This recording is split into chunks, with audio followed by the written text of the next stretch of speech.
add the items that we are keeping into my inventory. Welcome back, everyone. Hello! Hello! What's up? Yo! Last week we unfortunately lost Thorn. Yes. We didn't lose a thorn. We gained a thorn's wife, if you think of it that way. Everyone's like, wait, no, he's not dead. He's not dead. That's the important thing. He's been written out without having to take that cop out. And hey, he's been talking about the wedding for a while. It's been explicit that that's why he's doing this. Exactly. Yeah. Odd choice to take up a high fatality career to earn money for a wedding, but you do you. High fatality, but also really high payout. Mm-hmm. Like I said, Right. you do you.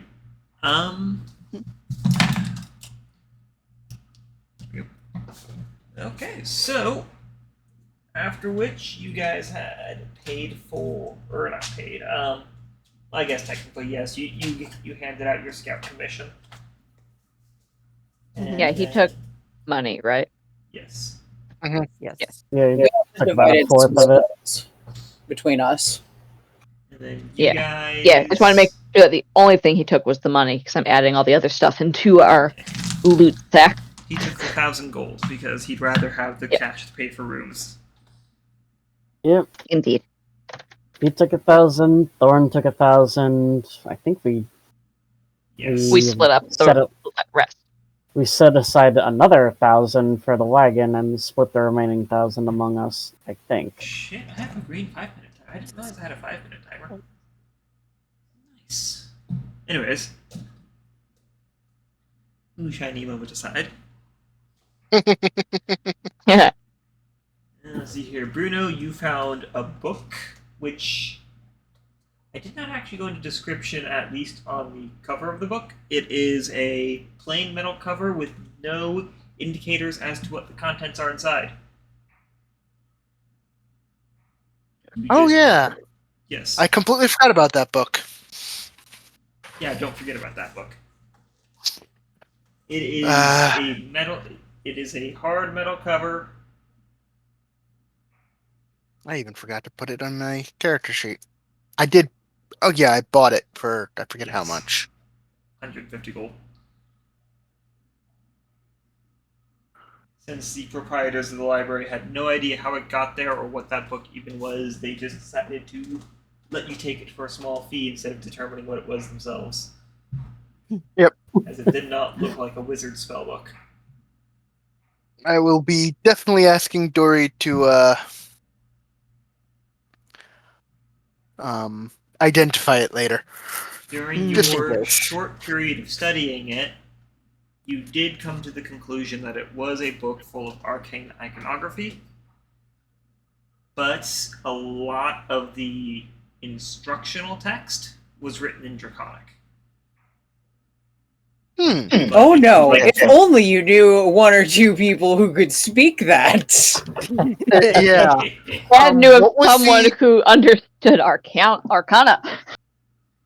What was the description of the cover? It is a plain hard cover, or plain hard metal cover, a matte purple. There is no writing or anything on it. It's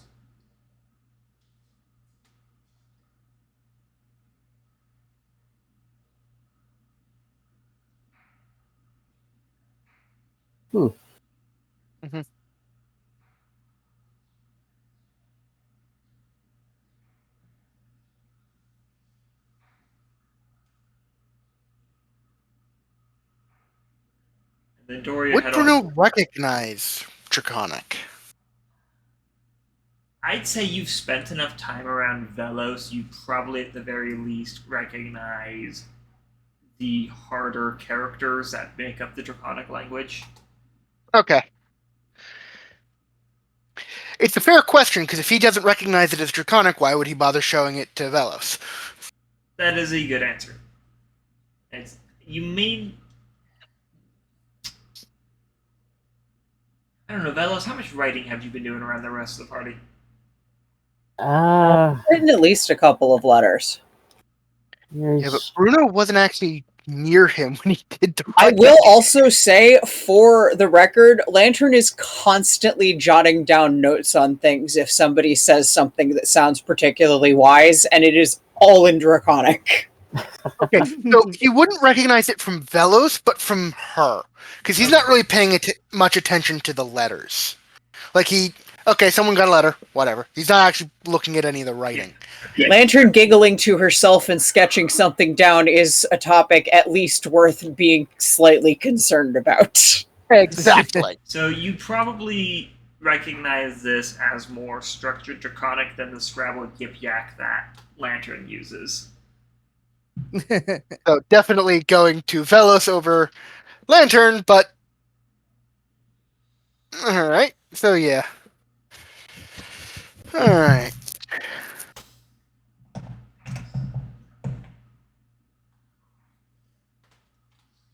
Okay.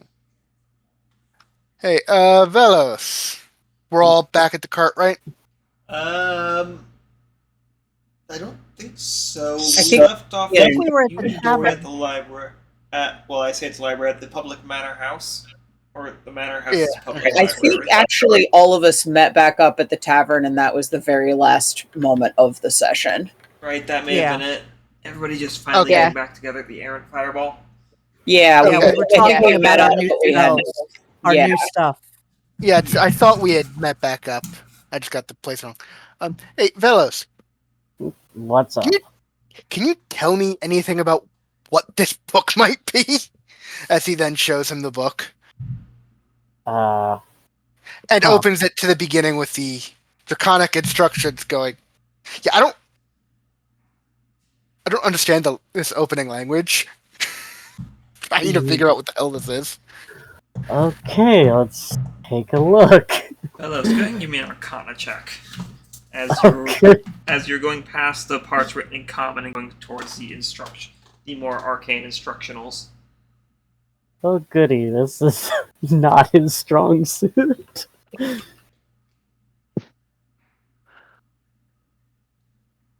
Huh. Actually a pretty good roll. 18. So Nice. you have some ideas.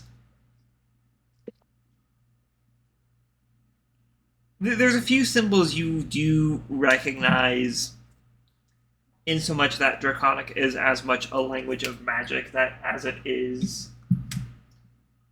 a language. Not how common is a magic language, but just that Draconic is a primal language. However, you're not sure what's going on in this book either. In so much that you recognize symbols that reference things like transmogrification and a few other questionable topics, but you don't know what the formulas are simply because they're a little more complex than anything you've been taught formally. And your parents were no wizards. Whoa. Lantern, have an idea. Which is that don't we have translate glasses, like a magical item that translates? It's not the translation problem, it's the lack of understanding. I know. What I'm saying is we can give those glasses to someone who knows anything about Arcana, and see if maybe that together is enough to get more insight. And heads turn to Fiona. Yep. Yeah, this. Fiona's microphone has been eaten by demons again. Dang it. Yeah, not they seem to again. really like Fiona's mic. They really do. Understandable. Hello. There you are. Hello. Welcome back. Hello. Anyways, as I was saying before I was eaten by demons, Just the microphone. Yay! Fiona says, I could try. I can't actually cast spells, but I did study magic. It's I- it's more education on the arcane than I received. I can read this. I can read the language, but I don't understand what the hell this is.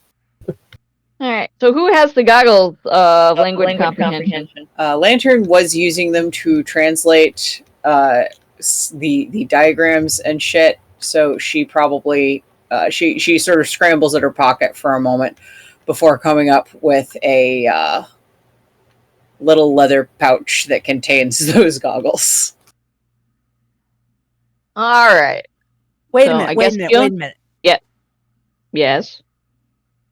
It occurs to me, what if this thing is cursed? And if you're able to read it, you are cursed. Ooh. Maybe identify is a better idea to do first. Fortunately, I can do that. And she will Okay. cast Identify on the book. Does it work on mundane objects? I don't know. What does it do? Hang on. Let me. Like, that is a serious question. Yeah, no, I'm looking it up. It's a good question. It says if it is a magic item or some other magic object. Okay, well, the book You itself learn is its not properties. inherently magical. Like, there Okay. is some magic tied to the book, which you do pick up on, and it's very much so the, I'm sorry, I forgot to turn on the virtual camera. Anyways, it's very much so the standard spells you'll find tied to any kind of book carrying magical information. It's the general low-level invulnerability and repair spells, but the book itself is not an inherently magical piece of equipment. Okay. Yes. So she'll tell everybody that. Well, that's good, because that's Okay. probably not cursed then. Yeah. We can only hope.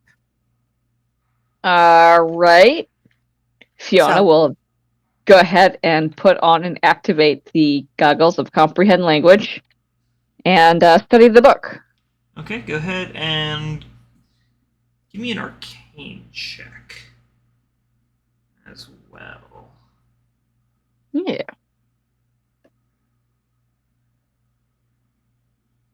There it is. The proficiency die is a +6 now, right? Or a Correct, D6? because you're level 5. You are now Yeah. rolling a D6 on your proficiencies. Yay. Oh, that's only an 8 and 11. I did not roll high on the 20. Don't know what you're looking at. This is outside your scope of education.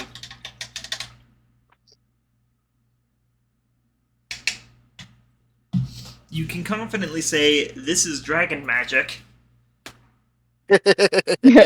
In the same way Yeah, that yeah. I could look at something and say, this is an equation, but not be able to tell you a single other piece of information about it. Exactly. The best way to compare is that your education gave you calculus. You're looking at physics homework, My education gave me algebra. like practical physics. This is calculus, if it's me. Yeah, okay. So, looking at this book, it's definitely magic. It is dragon magic. And because dragon magic is usually only inherent to dragons, I know absolutely nothing about this. Fair enough. Huh. Ah, I didn't know there were books on that. Huh. Lantern mutters to herself in Draconic. Vellos, you understand her to be saying, they even have their own special magic.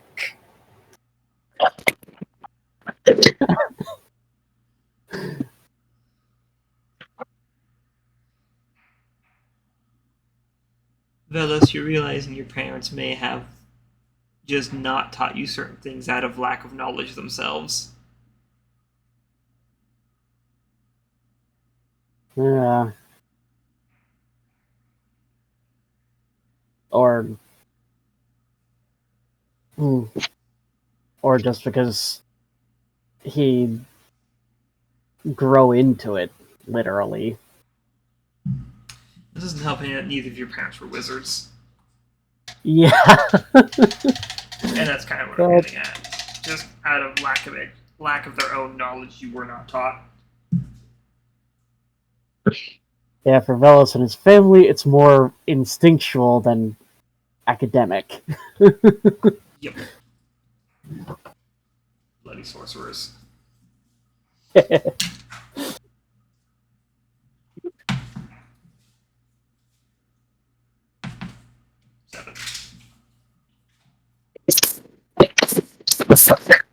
Oop, not Fiona.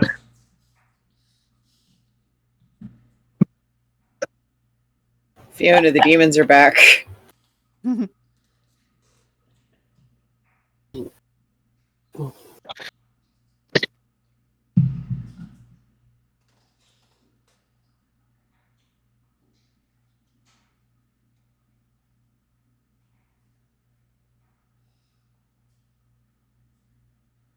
Fiona.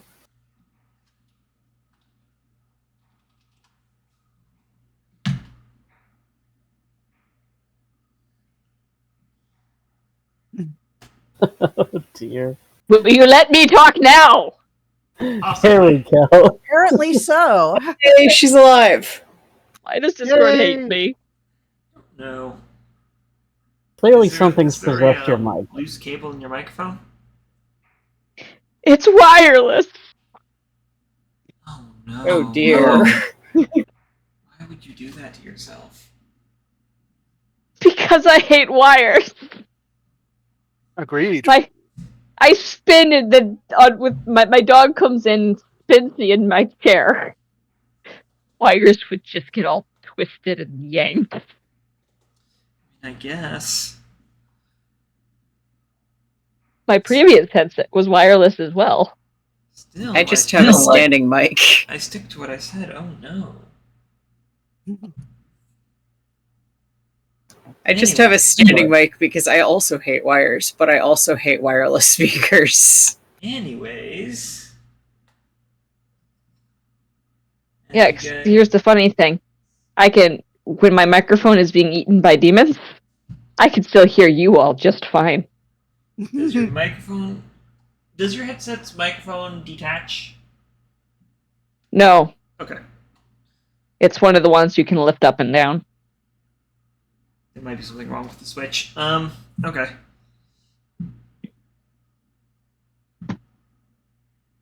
Anyway, Anyways. So, all of you crowded around this book.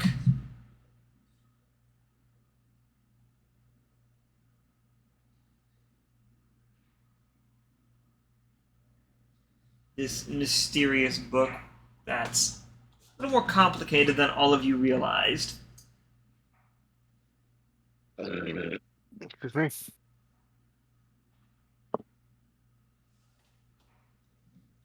tis definitely interesting. Mm-hmm. Yeah. Very interesting.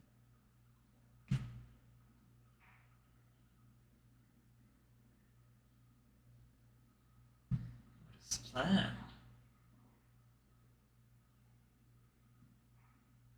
Well, one of you should keep the book. Unless you want me to try studying it. I can't promise I'll understand anything better later, but...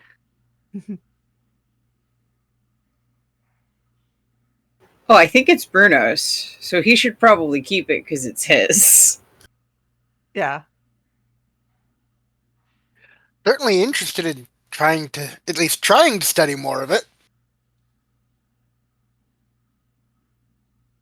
Best of luck. Okay. I could try to teach you more, but I don't know how I know the language, so I don't think I will be very good at teaching it.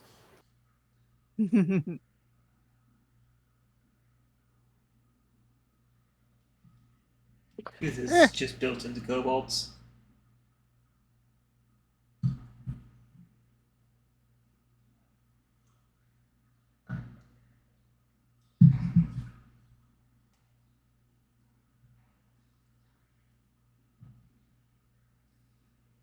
Good try anyway.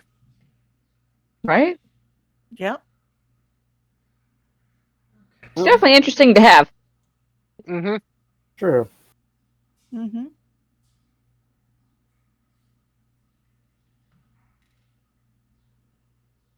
That it is. That it is.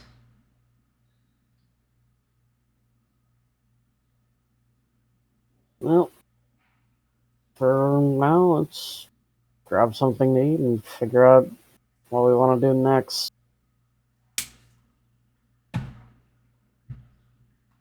Well, That sounds like a good plan to me. we might want to find a town where we can find different work. How so? This place is not very big compared to the first place that we were. And I think big towns have more work, maybe. Mansque is a smaller city compared to Gezier. It also is just a much more magical place, though. I mean, I am definitely down for going somewhere else because this place does not have a proper fighting ring. It doesn't have a proper lot of things, and it's not that it's a bad place. It's very cool to see how much of everyone here loves to show off. I think it's exciting because they're really good at it. But That's one way to look at it. I think she looks around and leans in confidentially and says, I think based on what I saw of the people when I was selling rotated potatoes that one time, Yeah. these people are not big picture people.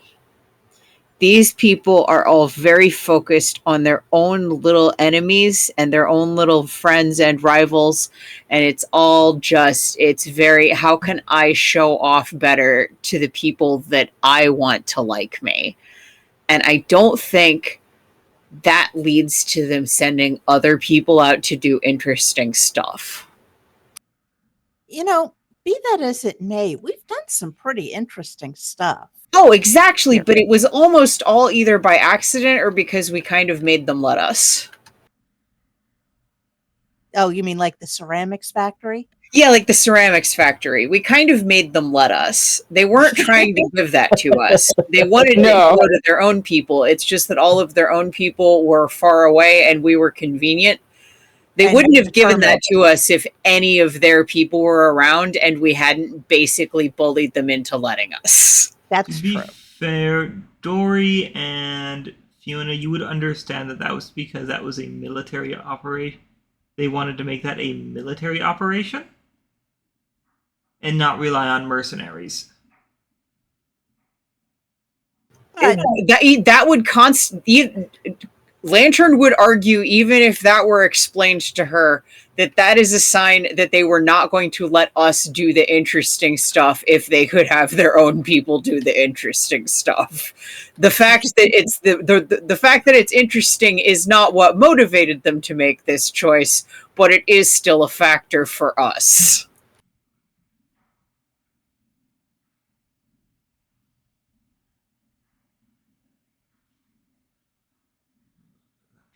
Well, I mean, I'd be down to going to a different town.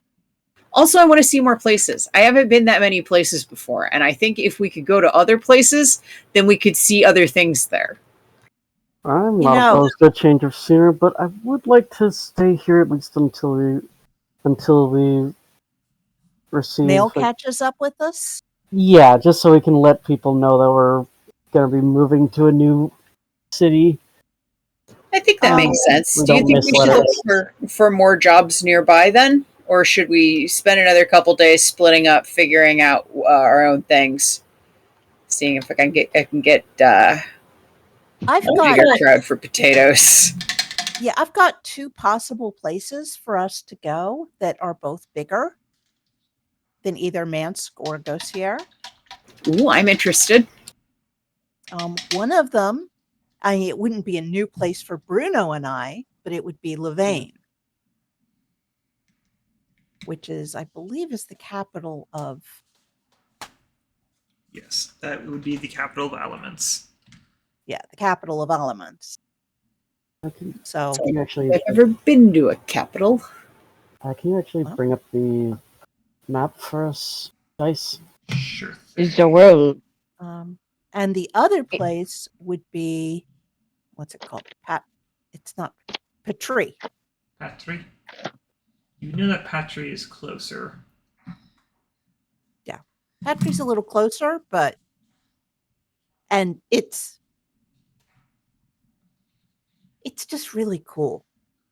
Fiona will go ahead and oh wait, she probably doesn't have it on her. Map of elements. That's probably back at the wagon.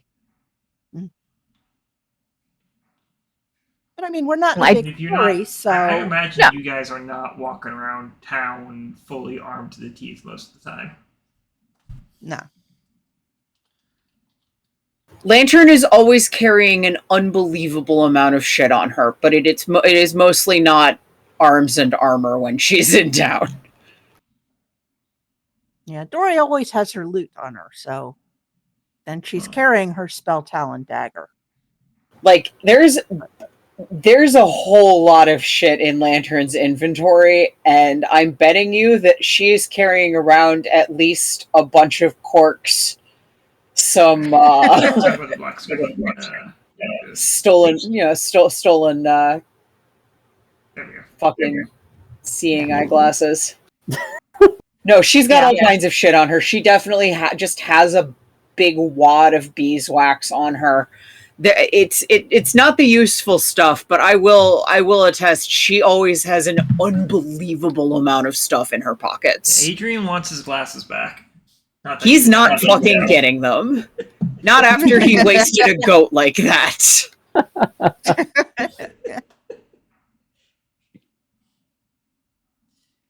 Why do I have a feeling he could make it up to Lantern with a bag full of candy? No, he couldn't make it up for her. She can be bought. She can absolutely be bought. He would need to pay more than that. 2 bags of candy. Anyways, we are standing here at Mansque, so you should be able to see Patry and Louvain. Yeah. Along with several other goodies. Yeah. There's other cities, and Dori's not like married to any of them. Although she will say, I want to go to Patry someday. What's it, Patry? It was a big nexus during the war. There's a connection to the broken world, and it's got all these like gates where you can just like step through a gate and go someplace else. Oh, I like And that. you know that comes with a 20 gold fee per person. Yeah, it's We expensive better- and all of that, but it's cool. We should do that, and we also should make sure that we make a lot of money on the way to do that. You would also be aware that Patry is, at That least the isn't just- Elementsians here would be aware that Patry is Oh, there it is. the highest human population city, in that it is literally actually a human city. Ooh. Lantern has definitely never been to one of those. She's seen maybe 6 humans. Yeah, I don't think any of us have ever been to a human city. 7 Whoa. humans with the guy walking into the tavern. Yeah. Hmm. I mean it's just not. It's not going to take more than 2 hands to count the number of humans Lantern has seen, and she is very excited because that means that this is an entire untapped culture of recipes that she has maybe never heard of.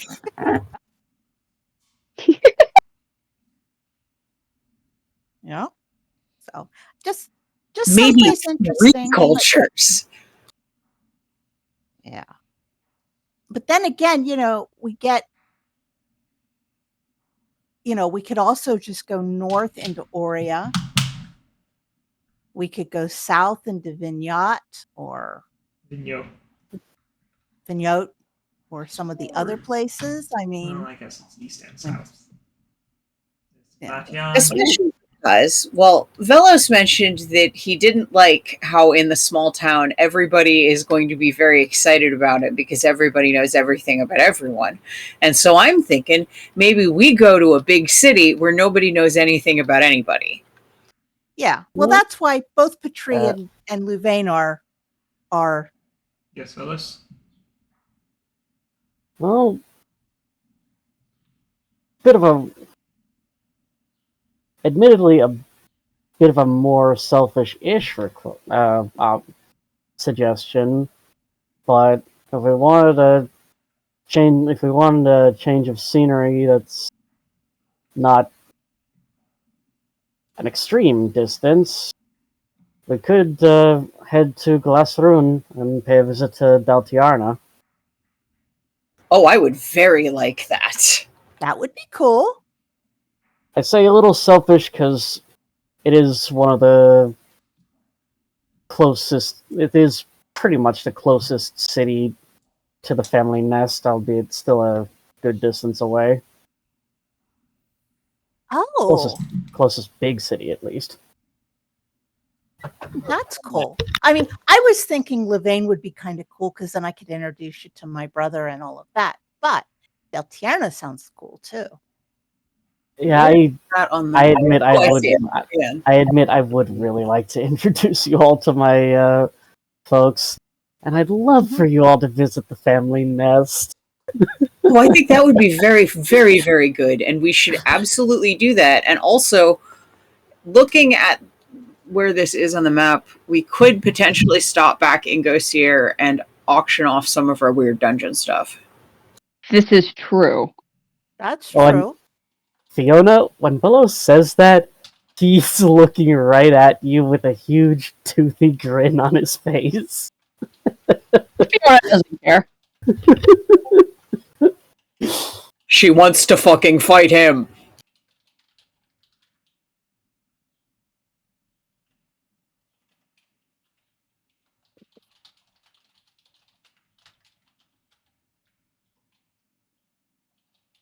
Hello? Hello. I've sent Hello. Vellos something. Oh, that's. Oh. Okay. My dinner here got here faster than I was expecting. I will be right back. Okay. Okay. Once Bruno's back, I do have a question to ask the group. Oh, okay. Okay. We shall await with bated breath. Excellent. Yes. I will wait, but I refuse to bait my breath. Really? I baited mine with fruit gummies.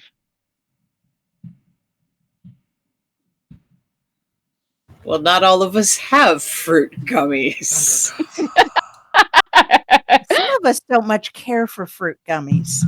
Well, I will take your share then, ma'am. I got these really. You great, are more than welcome to them. I got these really great zero sugar, zero artificial sweetener fruit gummies.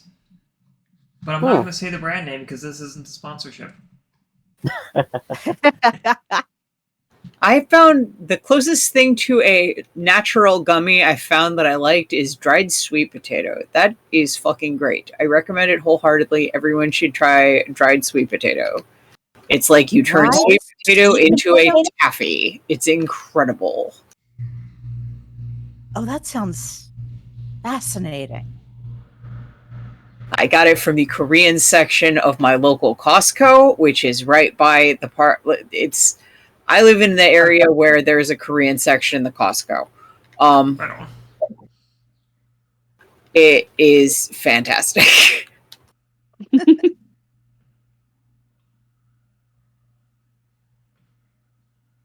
I keep forgetting to buy more, and I reprimand myself fiercely for it because it is great.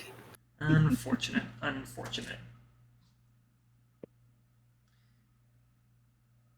Let's see. Who to unleash terror upon? Uh-oh. Uh-oh. Dori, you're in. Uh-oh. I'm finishing your loot.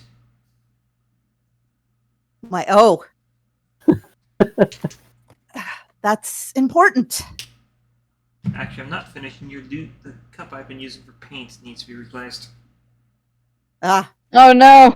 Give me 1 second since Bruno's away. Bruno got back. Alright, we'll give me 1 second regardless. I think we'll give you more than 1 second. You've earned it.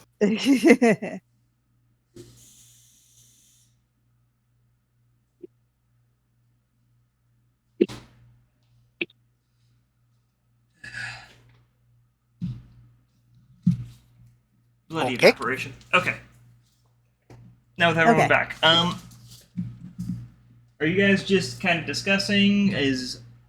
Have you guys put the book away, or is anybody still kind of flipping through and examining it?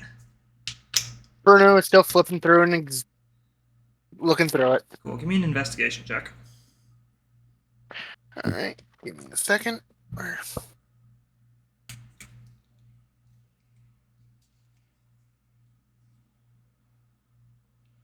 right. Investigation.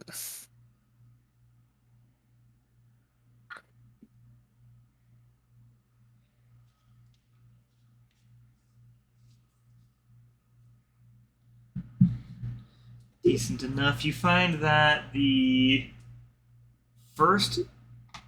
before you actually get into the proper pages of the book, you've got those first few pages. Mm-hmm. You find that 2 pages are glued together. Like, they're not sticky, they've actually been glued all around. Oh. That's wild. Yeah.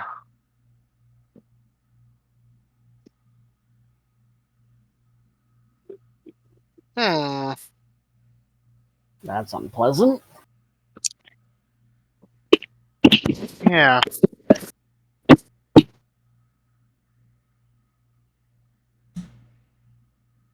Do you think that would fall under prestidigitation to clean it? Oh, there goes Fiona again. Oh. Yeah. The demons are back. Yep. I don't know, Lantern. That's a good question. Yeah. Who has prestidigitation? Dori does. Arcana check. Okay.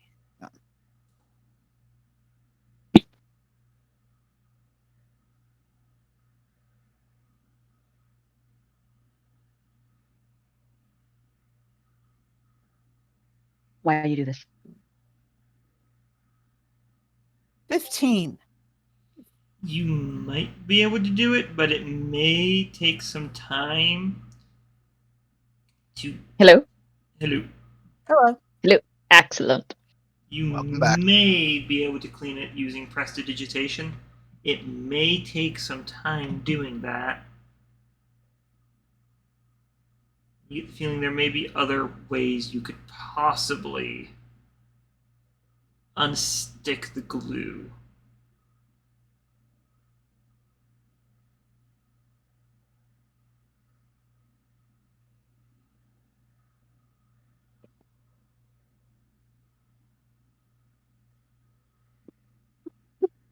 She'll tell everybody that. Because the problem is that trying to clean paper with prestidigitation, you may accidentally remove any ink as well. Yeah. Oh, yeah, that's not good. Yeah. I wonder if you could do it with something like what you do with like lemon juice and stuff when you're playing as a kid. Oh, those hidden messages? Yeah. Just a little bit of heat. Maybe steam could melt it? Yeah.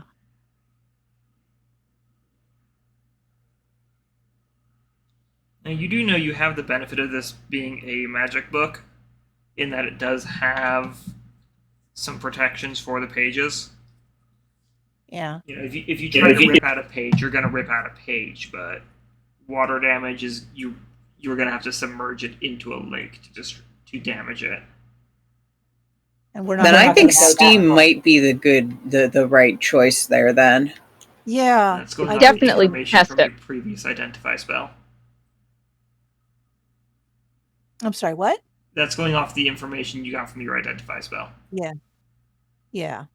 It's got some protections on it. Should we order a pot of tea and see what we're looking at? Yeah, that makes sense. And then we're done testing, we can drink it. Yeah. Yeah. Always a good thing. Okay. Pot of tea's easy enough. That's just a couple of coppers, really. Yeah. Bruno will pay because we're doing this for his book. Yep. Right, so he has to pay in the silver and get some change. At that point, the waiter tries to upsell you on some bread. I don't know that anybody at the table is going to turn down bread, is the thing. Yeah. Yeah. Like, oh, food. Okay. And it's not like We can just do that. like slices of bread. It's some proper, like little tea cakes. Well, we've already been sitting at the table for a while, so food is food. Yeah. Yep. Right, tea We'll do the food cakes. thing. Tea cakes for the party. Given the fact that they're cakes, they're a little more expensive, but it's going to come to a silver for the tea and cakes. Mm-hmm. Desserts are always like that, but in an economy where the average person makes a gold coin a day. Yeah. Yep. Okay. I am not going to try to paint strings. That's just not happening. Yeah. No. Oh. That's very Look at this. I need a touch of Dori's hands. very pretty. Yes. Vellos, I am just... You're going to take a while. That is understandable. I need, Yes. need to touch that up with some red.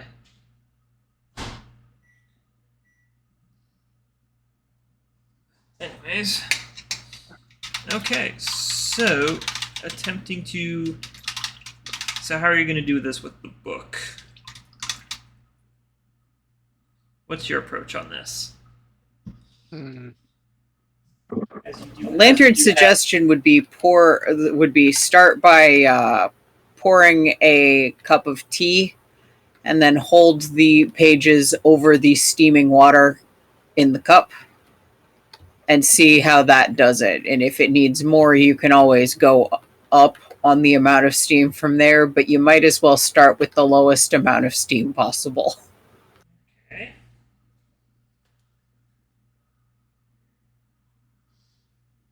It is always easier to increase something there is not enough of than to decrease something there is too much of. All cooks know this way. Yeah. It's easier to add Yeah. salt than it is to remove salt. Yeah. Exactly. Yeah, I know that mistake very well. Me too, actually.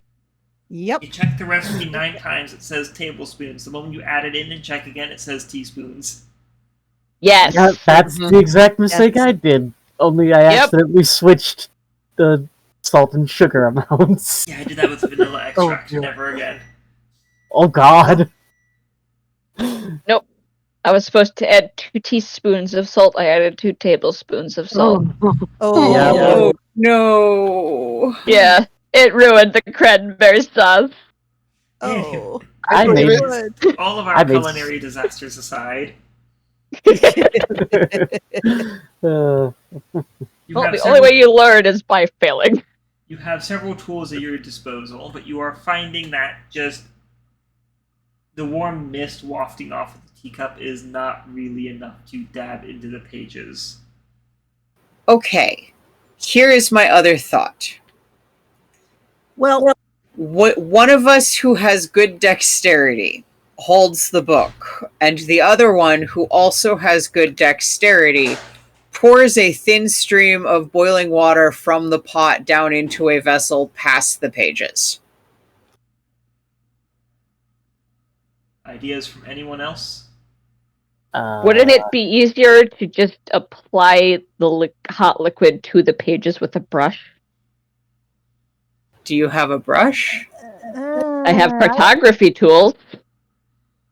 Oh, you do have a brush. Yeah.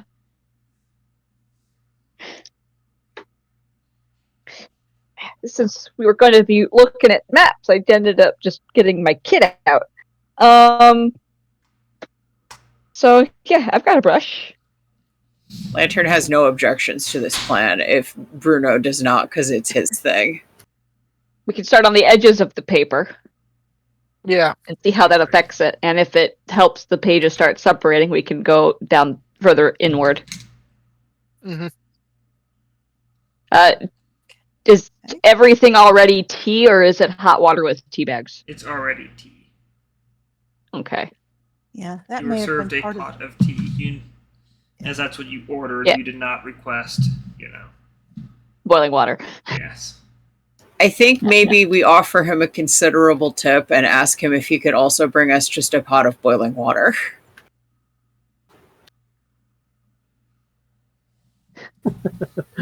Lantern is going to see if, for a silver, he would be willing to also bring us a pot of boiling water, inconvenience fee paid. He's not going to question it. The elves are doing weird shit. They're sitting around a book. The only thing he asks is that you guys don't fireball the table. We have no intention of doing so. Yes, we're not trying to destroy anything. Lantern does He's give him a silver for the whole thing, though. He's a little suspect at the assurance that you're not trying to destroy anything because you've got a book and you just asked for boiling water. Fair. But I mean, I guess so long as you're assuring that you're not going to fireball the room, We're not going to fireball the room. he will bring the water. I think any of us can actually use that spell outside of an item. We have a necklace. Y'all are That's also true. We do have a 5th level. necklace. You should have 3rd level spell slots. The question is, Do any of us learn it? well, none of us, well, at least Dori didn't learn it. Dori's not entirely sure she's got access to it. I think that's a wizard spell. It is a wizard spell, but a lot of wizard spells are also available for bards. This is not one of them. You have to be a wizard, a sorcerer, a fiend warlock, a light domain cleric, a genie warlock, or an artillerist. Artillerist is a Light. subclass of artificer for those curious. Yes. Yeah. Huh. Light Basically, domain. Wasn't bards expecting that. are not, well, light domain doesn't surprise me at all. Especially once you know the basis of light domain. Yeah. Light Anyways. domain, you're talking. Yeah, anyways. Boiling water brought along. All right. Well, it was boiling. It is cooling down gradually as water does, but it is hot. It is steaming. Mm-hmm. Fiona will go ahead and take one of her cartography brushes and dip it in the boiling / very hot water, and then gently brush it along the edges of the two glued together pages. Go ahead and give me a sleight of hand. Oh. All right, then. Yes. See how well you I am not proficient in that. Unfortunately, this is I do have a precision +4. work.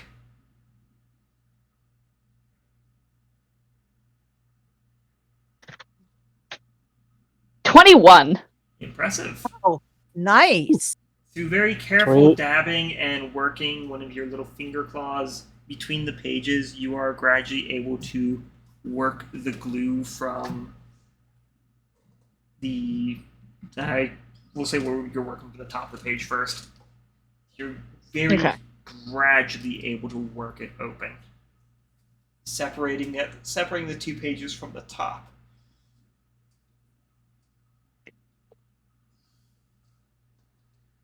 Fiona is very focused on what she is doing as she works on this.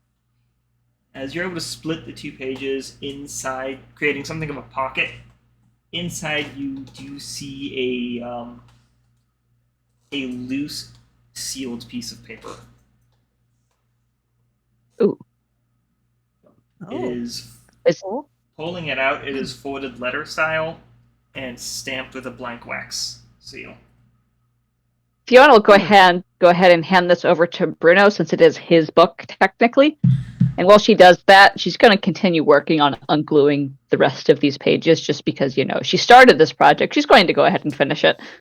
Separation of the pages reveals that first page that's always left blank, and a title, what you would assume was at one point some kind of titling page,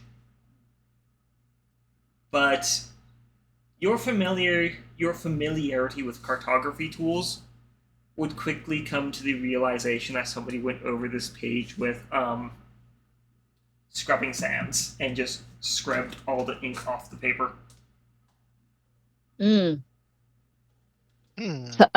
Someone scrubbed the name of the book off the page, as well as any other details about the book. Somebody had went through the effort to redact it. That's Wow. weird. I'm gonna have to detect magic before I open this potentially cursed letter. Detect magic? Yeah. No.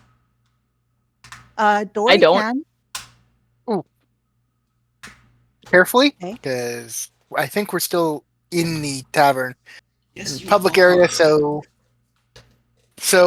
that's probably going to be unpleasant. Please remember that this is a place where people are constantly all of the time showing off all of the magic they can use at once before you decide to detect magic.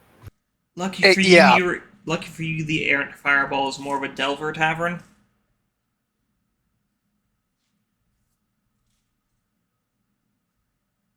Yeah. Like, if you think it's worth the risk, then go for it. But please be cautious. I can wait until we get upstairs. This place doesn't have rooms, remember? Oh yeah. Get to wherever we're going to be staying tonight, or to our cart. We can go back to the wagon. We could go back to the wagon. Oh. Awesome. Might as well grab that. Might as well get rooms, though. Yeah, rooms are more comfy. Fair enough. We go back to the wagon first. We can have a nightcap and then go to the inn. Said Lantern, definitely not in the voice of somebody eager to get rid of even more of the mead. That's kind of. I mean, if we're going to come back to, I don't think that's the way to do it. Right. Let's. That we can work that out later. The letter. So are we doing detect magic in here, or are we waiting? I think we should probably just do it in.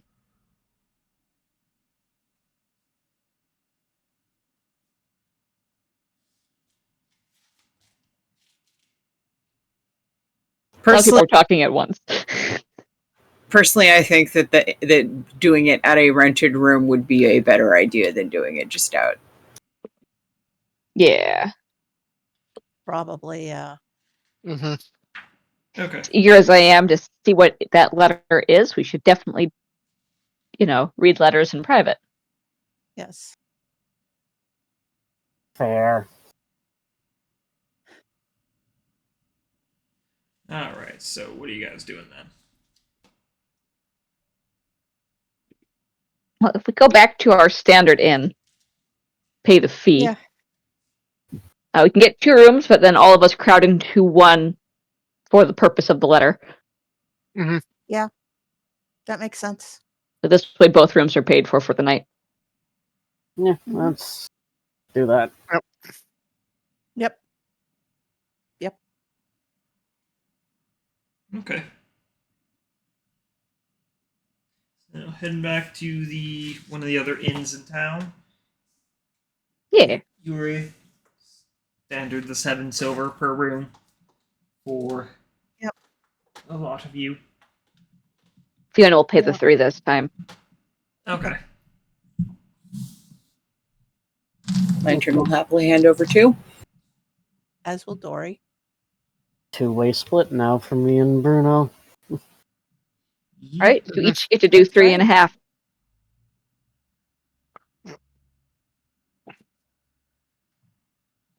Alright. I missed what you said the price was. I think it's usually 6. 7. Oh, 7, so. Yeah. 3 and So 4. even Who's gonna... you could just also just both pay 3 silver and 5 copper. Yeah. Yeah. Well, except I don't have copper. I am Always confident make the hotel change. clerk can give True. you change. Yes, True. I'm sure. So, yeah. Yeah. 3 silver, 5 copper. Okay. Rooms paid for. Everybody crowding into one, I presume. Yes. Of course. We're all curious about this mystery letter. Okay. Detect magic casting. Yep. Okay. You detect from the letter abjuration magic.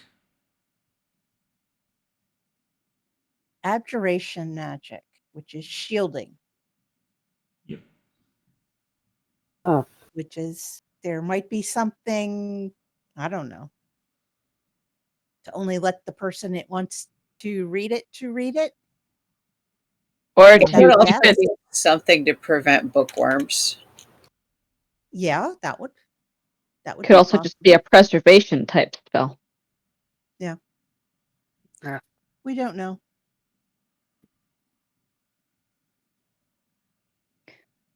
But abjuration is usually not cursing. No. So. Nope. Oh, here, Bruno. Fiona will go ahead and hand over the comprehending language goggles. Thank you. Good call. If the book's in Draconic, so's the letter. Yeah. Probably. Probably. Yep. Bruno found the book, so maybe the letter and everything in it was meant for him. You never know how these weird things work. No. It's magic. Who can say? Right? It's as likely to Bruno be fate will, as random luck. Bruno will break open the wax seal. As you try to break open the wax seal, it does not budge.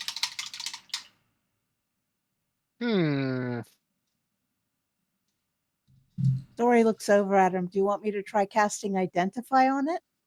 Yeah, work. Okay. So Dori will cast Identify on the letter, especially focusing on the seal. The wax seal has from what you are picking up, it's a modified form of arcane lock. I wonder.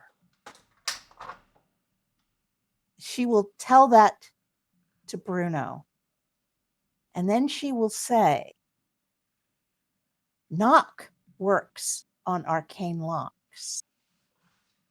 As a reminder, knock also produces a noise audible up to 300 feet.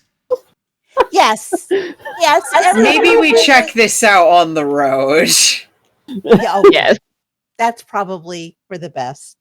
Dori kind Before of everyone else in this inn answers their door and goes, yes? At the You same cause time. mass paranoia for everybody thinking you're about to break into something. As Dori amusing will, as that is, so Dori will agree, but she'll kind of pout. She'll give Bruno the big eyes and a pout. That is exciting that you solved it, Dori. Well, we don't know if I've solved it or not. You It's just an you might idea. have. You've come up with a way to solve it, maybe. Did come up with a possibility. Yeah. A plan of attack.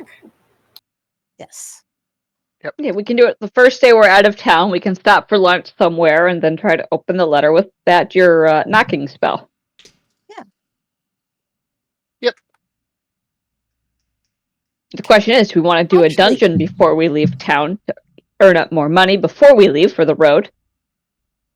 Actually, Dori will point out, actually, once we're 300 feet away from the town, we can do it. That is true. We absolutely can do it. So, anyway.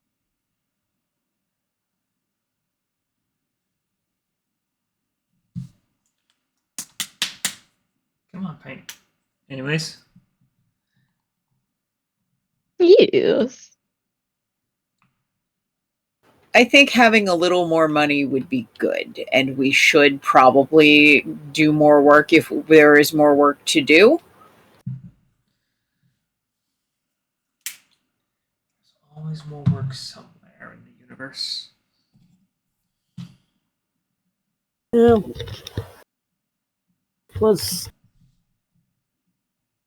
still probably gonna be a bit before we get letters. So Yeah. So we definitely get at least one more dungeon under our belt. And then we can decide where we're going next.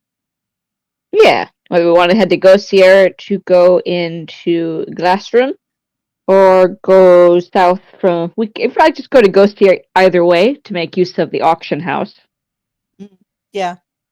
And then from there, either go south to the town of the Brethren town, or to the capital, or to Glassroom.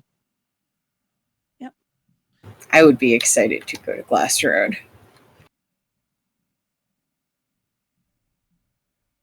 Well, one of the team has family there, so I wouldn't be remiss. I would Yeah, describe that would be Lantern's cool. expression as purposely innocent. Like, yes, I am someone who can be trusted to be invited places.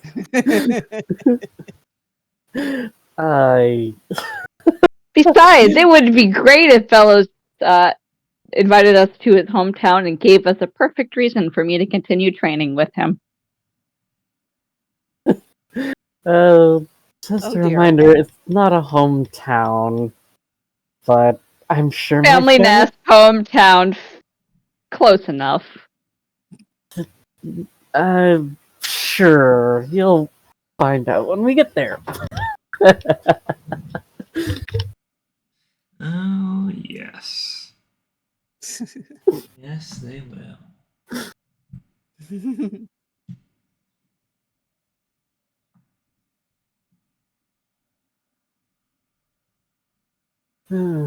But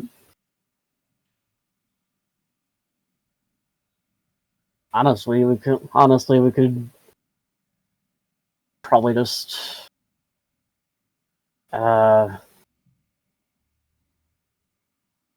visit them all in turn. Like, Yeah. if we're planning on heading to go see her anyway, we could go see her into Glassroom for a while, head back. We'd be going through Gossier again anyway, then head south. Go to Petrie, then go to Louvain, then figure someplace else to go. Yeah. No reason why we can't visit them each in turn. Yeah. Yep. Indeed. All right, but for now, we're gonna go ahead and look for a little bit more work. You want to go see if the tomorrow? Do you want to go see if the guy we got the most recent Null dungeon from has anything else? I like that idea. They seemed neat. Like, they seemed like they had a lot of people working there, and so maybe like a lot of work is getting done. Yeah, I like that group. Yep. Also, they only took gold, which means we got to keep all of the interesting items. I do like that. Gold is beautiful and fun and shiny, and I love it, but it's not like special. Exactly. I trade it for the stuff that is special. Mm-hmm. Who kept the mace or the Morning Star? Bruno. Bruno? All right. We haven't divvied up the potions or the necklace of fireball. The spicy potion.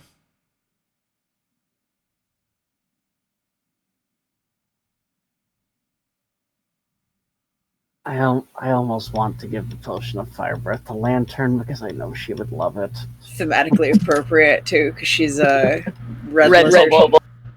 Well, I'd be perfectly fine giving the one who works the most around fire the fire breathing potion. Okay, so you're gonna mail it to Thorn. That would be cruel. It would be funny, but cruel. Yes. No, the cook. Ooh, a bottle. Yeah, that one will allow you to breathe fire. It'll last for an hour or until you breathe fire 3 times. The contents of which are a perpetually boiling orange fluid with no source of heat. Is the bottle warm to the touch? No. Lantern seems utterly mesmerized by this object.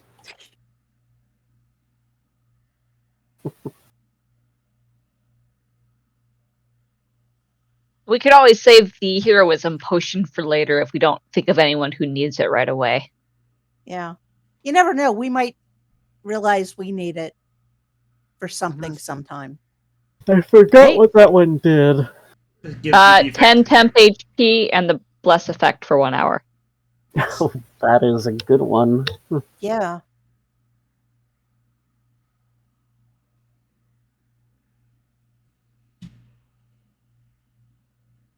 Gonna copy and paste the potion of fire breath for you, Lantern.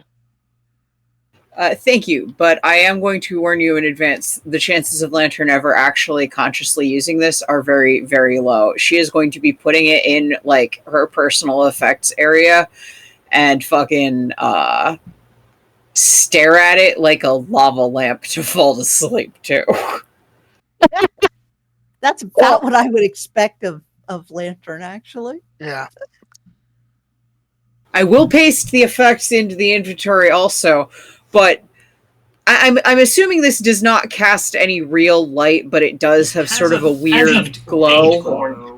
Like, it's not something that would even be enough to see in like the darkness, other than you'd be able to see where the potion was. Basically, you aren't unless you cover it. Yeah. That's a nightlight now. That's Lantern's new favorite object. And that sounds about right for any adventurer given anything remotely shiny.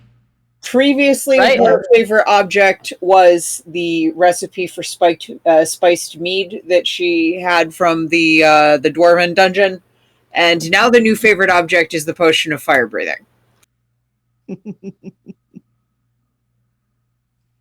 Or, as it will be more appropriately called based on function, the potion of lava lamp. I think that's just called a lava lamp.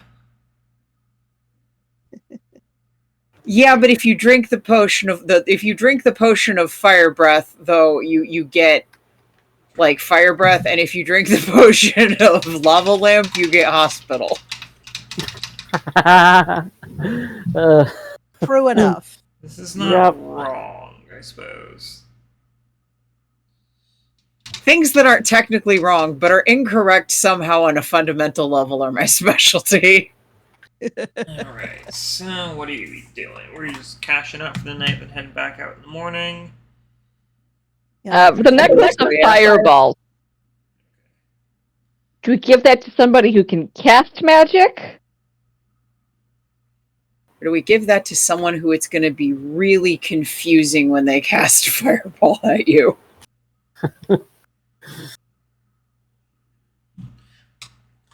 Well, it's pretty much the latter would pretty much be Fiona. Yeah. Because the rest of us. I am not averse to that. She is shock and awe for us. Yeah, that's true. Fiona's your little shock trooper. Yep. Like, all right. Especially in absence of Thorn. Like, she was already capable of punching him out. She is our hardest melee hitter, and I think giving her a potion of fireball would mean nobody will ever be expecting her to cast fireball. Yeah. True. All right, I'm just gonna copy this into my inventory. When your opponent wants to play marbles, but their marbles explode. It's playing for keeps a whole other level.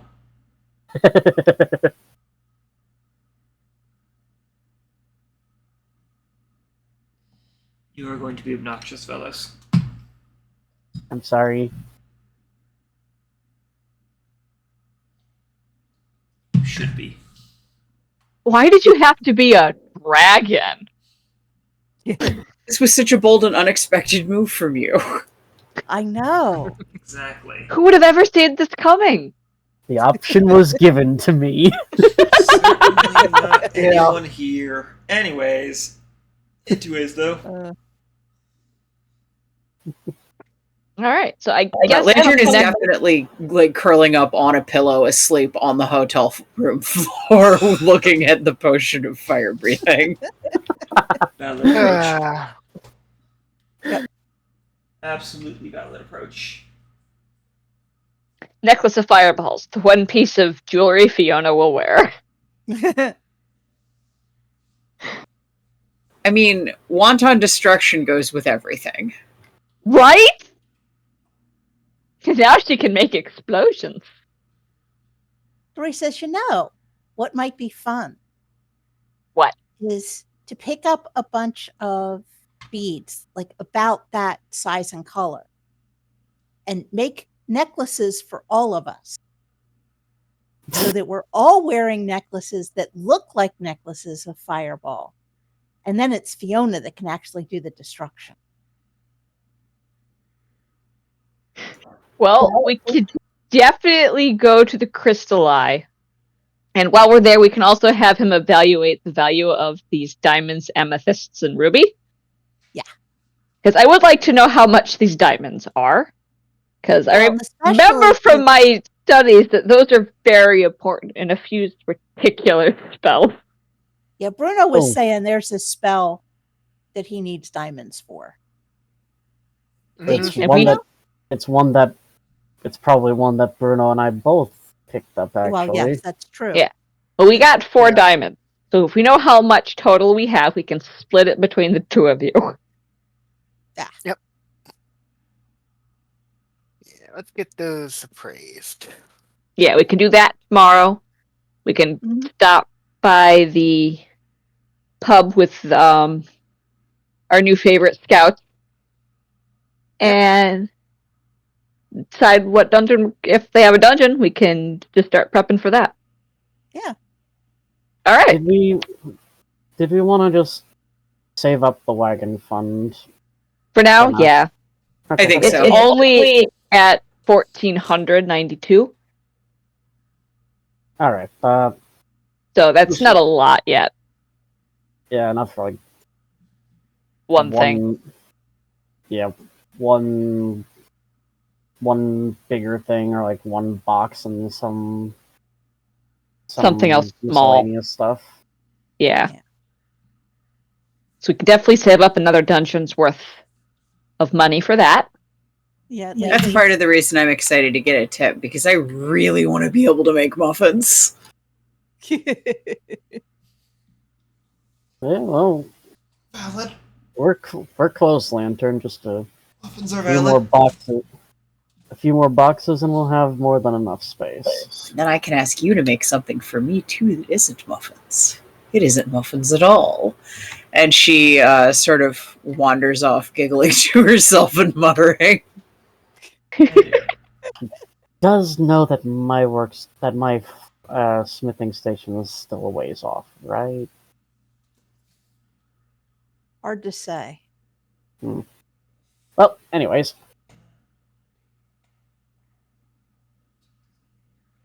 All right, so I guess we all go to bed. The boys go to their room, and the girls stay in this one. Yep. That's an easy enough move. As night turns to day, as it usually does, Yep. That's good. If it did it differently, I'd be concerned. Right? Yeah. You Yeah, start we've to had- worry when that happens. I'm just gonna let you guys sit on the usually comment. Yeah, things usually go to shit when night That isn't stays true. night. Yeah, that's usually Yeah. a problem. Well, Yep. just find the point nearest wizard and blame them. Yeah. Well, I'd assume it was Now a it is too many. And that dungeon opening would actually be great news because that would mean more work for us. Well, possibly. Possibly. You're right. I guess it could also be our horrible demise, but I like to Yes. think positively. That's a risky move, but you know.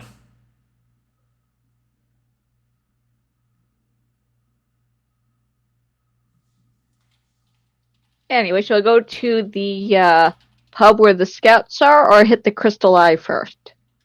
Let's do the pub first. All right. Well, over there, we can probably get breakfast. Yeah, exactly. Okay. Instead of getting the continental breakfast here, you decide to head down to the Soggy Dog. I don't know. Soggy Dog! Okay, we're just Yay. sticking with that name then. The Soggy Dog. Sometimes I dread what comes out of my mouth, but we'll live with it. I'm still going to be calling those monsters spider chickens forever, man. You're good. Same here. Yep. I thought they taught you respect last time. They sure didn't. Nope. They taught us fear. I still kind of wonder how they taste if you cook them right. How could anything teach a kobold respect if it's not a dragon? That's exactly it. It didn't need to teach me what respect is. I already know what respect is I because got of the methods. immense respect I have for my personal hero, Vellos. I've got some methods, I won't worry about it. Anyways, You two are gonna bring the wrath of God down on us. anyways. The Soggy Dog. Yes. Soggy dog. The dog of Sog. Somewhat crowded, breakfast rush, no surprise there. You do see two of the scouts who are had the races in mind, and now I've blanked. Come here, book. Weren't most of them wolves? Or I think one of them was a Never wolf. actually described any of them. No. Oh, what am I thinking of? Did I just imagine them wholesale? No, the other Delver crew you've spent some time with is half wolves. Two of them are wolves, and they've also Probably got it.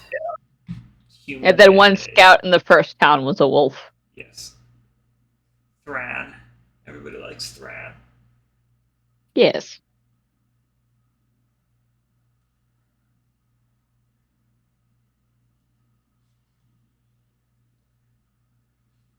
I know you guys seem put off by Thran. Well, he was very eager to buy the initial spider chicken when we were already dealing with somebody else. It was just kind of a, moment. Man gets what he wants. It's fine. I'm sure. Anyways, two of them are there. They're discussing some work while looking like they left their spirits back in bed. The bodies are here. The spirits are not. Many such cases at work. Yes. Do we get breakfast first or approach them first? I think Lantern will go ahead and flag down a table and order breakfast for us all if you don't mind risking Lantern's orders and want to do it efficiently. Fiona trusts Lantern enough in regards to food, so long as she's not As long as she's not cooking dungeon monsters. You're correct to do so, because she absolutely just orders like the equivalent of a big lumberjack breakfast. Something there for everyone. Excellent. Yeah, so long as they're not in a dungeon, Fiona doesn't have to worry about Lantern and food. And she also knows that Lantern will test any dungeon monsters she eats first. Eggs, fish, and a garden variety salad is what you're getting. Well, then we are work, getting eggs, fish, and a garden variety salad. Whatever the breakfast special is what we're getting. And it's definitely Awesome. ample Thanks, Fiona. servings. Lantern. Ample servings. Thank you, Lantern. Delvers are expected to eat a lot. Yes. We do a lot of running around and a lot of everything else. Dori, you never thought you'd be eating this much food in your life. And it's wonderful. And it's fun. Because she's eating with her friends. Yep. And also because she is a delver, so she spends like 80% of her life walking and needs the calories to function. Exactly. That's kind of what I was getting at. Yep. Yeah, whenever we do go home and my parents see me again, they're going to be like amazed at how much eating I'm doing. Well, yeah, but also you will do laps around them, doing a stroll around town. Well, that's true. That's true. Of course, I'll also be looking everywhere for the potential of problems and this kind of thing. Yep. Alright, so breakfast had or breakfast being had. Either way you want to look at it.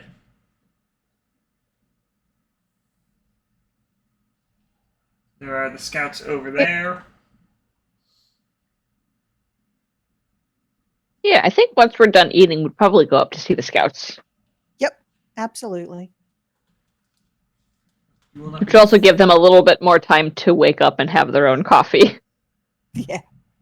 Which seems to be the general consensus, as you notice a few other Delver groups kind of glancing in that direction, just kind of like, you know they want to approach much like you do, but also it's like they don't want to be the dick who interrupts breakfast and coffee. The beautiful pre-coffee hour is not to be disturbed by interlopers. Exactly. Right? So yeah, once they're done with their like general looking breakfast, we would definitely approach.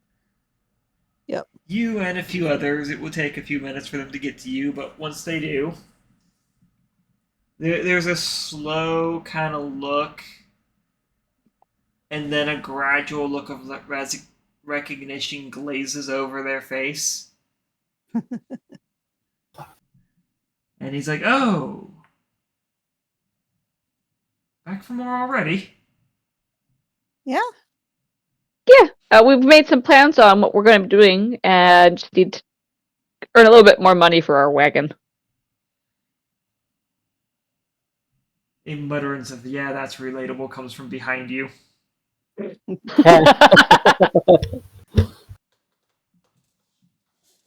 As the other guy,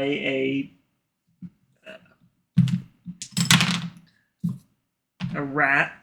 You've been seeing several rats around town lately. More than you realized there were, Fiona. Rats are shuffling everywhere. Through some paper. Let's see. What kind of dungeon do you guys want to feel like doing? I am happy with anything I can fight in. Okay, he Yes, says. Fiona has simple needs. I like anything cool looking. I mean, that'll be any dungeon. That doesn't narrow things down at all, Kobold. I know, it's why I love delving.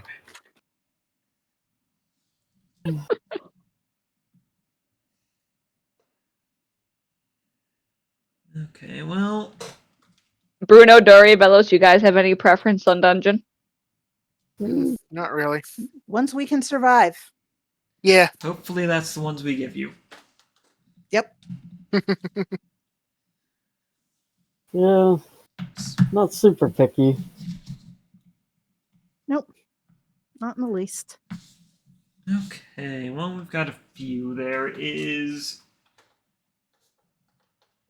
a dungeon that's being problematic towards Starcrest down south. There's also one further down the river, headed westward.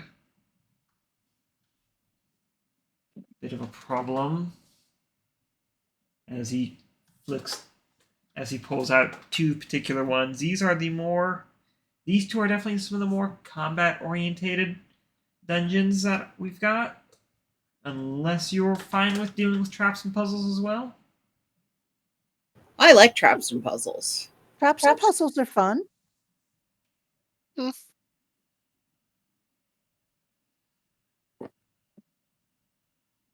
We just did a combat dungeon, so if they want to do traps and puzzles, I guess I can acquiesce. There's usually still stuff to punch in a traps and puzzles dungeon, though. Yeah. Yeah. There's still monsters, I'm sure. So. Yeah, I can't think of any dungeon we've been in which you've not had somebody to punch. I would like to try a traps and puzzles dungeon myself, but I'm also, again, every dungeon is great and I love all of them. Would definitely be a learning experience for more traps and puzzles, I guess. Yep. Yeah, I could use some more practice with that. Okay. He pushes those aside. He pushes those two sheets aside, pulls out another sheet, and this one's headed east. It's kind of on the road between here and Gossier. And it's kind of enforcing merchants to take a road less traveled, if you will. Oh. Okay. That's probably hard on their carts. Gossier was our next stop anyway, so... Oh, we wanted to make sure to check the mail. Yeah. Well, yeah, we need to come back anyway, but at least this Well, way he when means we that do if we head wanna out, the go road to- will be clear. Yeah, we want to make sure that it's safe for us to go back. That's true. If not you, someone else, but... Yeah. I would like to try that one personally. Okay. What the heck? Alright then, he says, pulling out a sheet, handing it over. Traps, monsters. I'd been there myself just last night, so... Ooh. Fiona will study the paperwork given to them. I want to head back to our table for that. The So small don't map clock. is actually pretty indicative of where it is on the short distance off the road. About half a day's travel out of Mansque to get there. But it is definitely a problem on the trade road. This is a very good map. That is unfortunate placement. Right? Well, I mean, if we could choose the dungeons to not be there, I'd put them all at the bottom of the ocean, personally. That would make them very hard to delve. Yes, but they wouldn't be a risk to anyone either.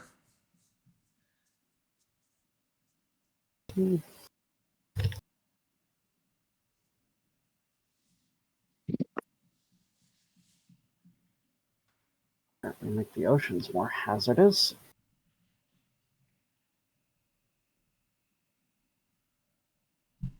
That should be fun. Lantern mutters to herself, "Dungeon whales."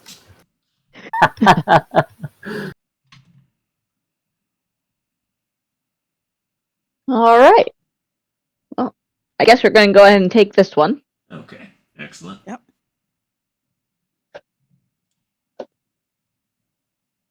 Excellent.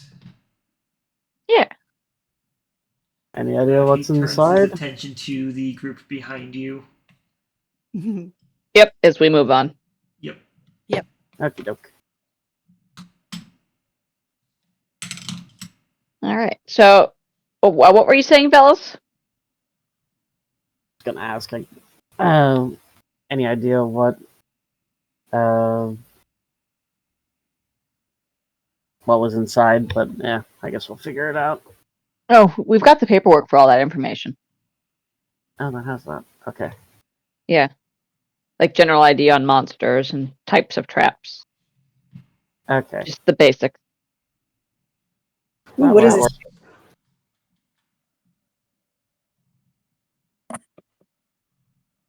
I would also like to know what it says. It says... First off, in the very header, it says, please check in on... Or when you get there, let that there's a guy waiting for you all. So just make sure that, send him back. Ah. Cool. Okay. And then it notates that the dungeon itself appears to be populated by more humanoid monsters. Ooh. Denoting things that look like humans but are gray-skinned, dark eyes, so very easy to tell apart. All right. Well, that sounds bizarre. Yeah. Mm-hmm. A lot of these dungeon monsters are. Yep. And the traps are more magic focused. So keep an eye out for symbols, runes. Kind of crap. Yeah. And be aware for any sort of elemental effects. Ooh. Well, I'll do my best to Oh. spot them, but I'm not going to be much help disarming them. Will give me more practice on how to use these tools to dismantle them for sure. Yeah. I wonder if dispel magic works on traps like that. Wouldn't be able to use that much, but... Yeah, that's a spell I decided not to learn yet.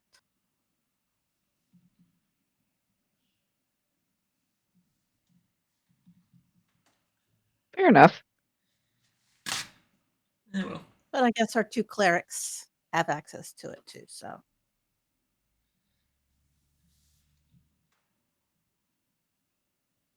Well, in the meantime, let's go ahead and head to the Crystal Eye and get these gems appraised. Yep. So we know what we're working with. And then we can head on out. Yeah. Hopefully we have enough. Let us hope. And if we don't, I'll probably buy enough for at least one use. Right. Since we will be in the jewelry store. Yeah. Yep. Okay, making your way to the Crystal Eye. Yes. And ambling on in. The selection's changed since last time you were in there, but it's still jewelry. The gaudy dagger that you had once delivered is gone. I am somebody curious here how would buy much it. sold for. 2 people at once. What was that? Lantern first. Knew somebody here was going to buy it. That is way up this people's alley. Mm-hmm. Right? I wonder how much it sold for. And as for the possum that was manning the counter, he is there. He is half asleep again, eyes half lidded, ever so slightly glancing over at you all as you enter. Fiona will wave. Hello. He yawns with an alarmingly wide yawn before waving back.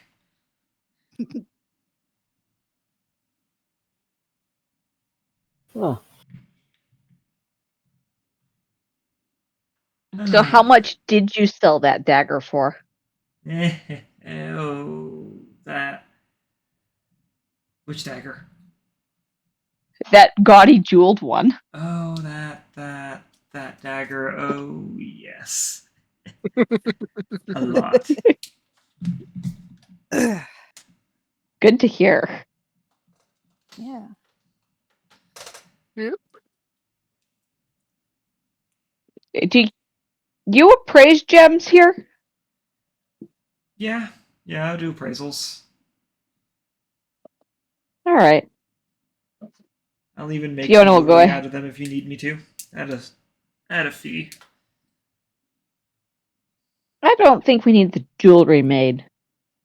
But we've got these, and Fiona will go ahead and pull out the 4 diamonds, where was it? 2 amethyst, and then the 1 ruby that they got from the previous dungeon. Tell us what these guys are worth. He looks over. He picks up some of the diamonds as you put them down, looking over them. Rather, he doesn't reach for a jeweler's loop at any point. Rather, just feeling the weight in his hands, holding them up to a. He does pull out a small little bead, which he speaks an activation word, and it lights up with what you would recognize as a light spell, and kind of holds up to look at the gems through the light of the bead. And you're not certain, but at one point you're pretty sure he tasted the amethyst, or one of the amethysts.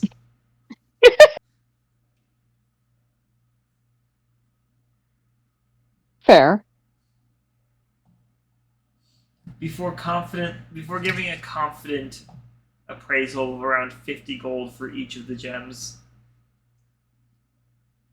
All right, so 50 gold apiece. Yes. All right.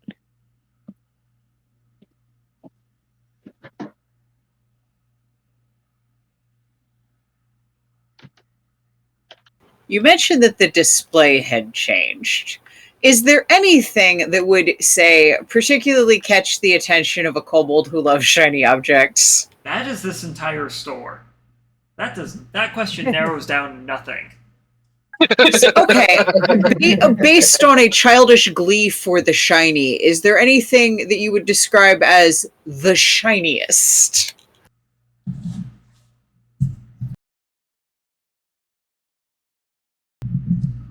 It did not. Okay. It did not like being moved. Do you understand how little that narrows things down? I will tell you, I have routinely gone to a museum that is predominantly cut gems, and there is definitely a shiniest object there. I'm looking for something over the top. Over the top. Okay. Now we're talking. What kind of jewelry are you looking for? Or are you just looking for a gem?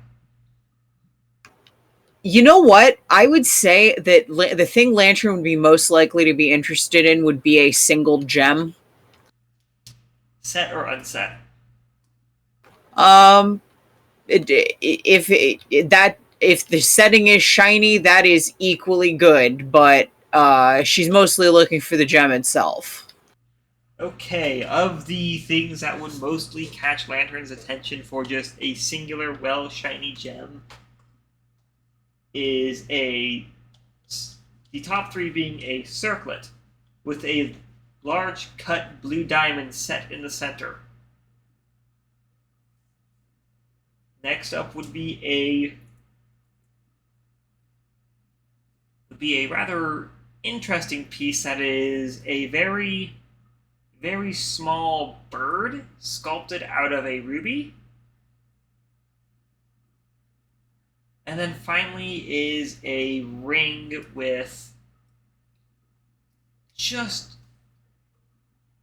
it's a citrine, that's what it is. A very well polished and cut citrine set into a silver ring. Oh, I'm very interested in how shiny the citrine would be. That's That's the one that's sort of the color of like grass, right?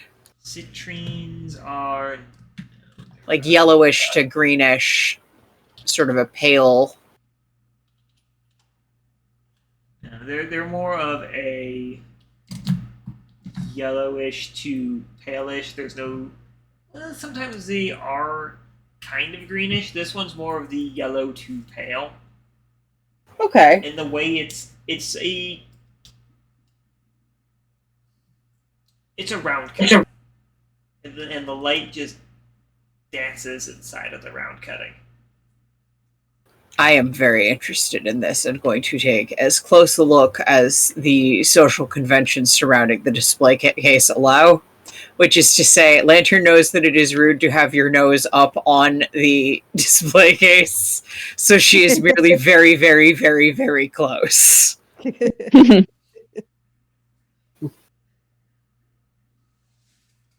As you look, you do not see a price tag. That is a discouraging sign. But go ahead and give me a perception check as you're just examining this gem. All right, let me do that as soon as I find out what that is.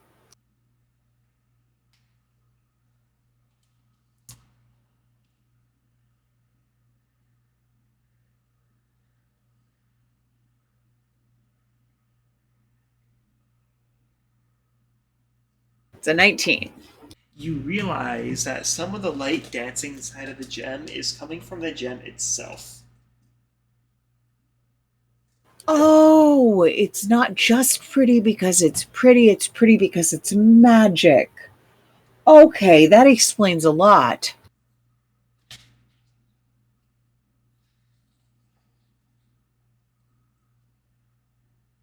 I think she's not even going to ask about the price, because if they thought you could afford it, they'd tell you how much it costs. But she is going to stare at it with rapt fascination for the remainder of the transaction the rest of the party is having. Yeah. I see your friend there is very interested in that ring of protection there. Ring of protection? Huh. Mild protective magics. Hardens the skin and armor just that little bit extra. Oh, that sounds quite useful. It's 3,000 gold. Okay, that is out of our budget for a while. Yeah.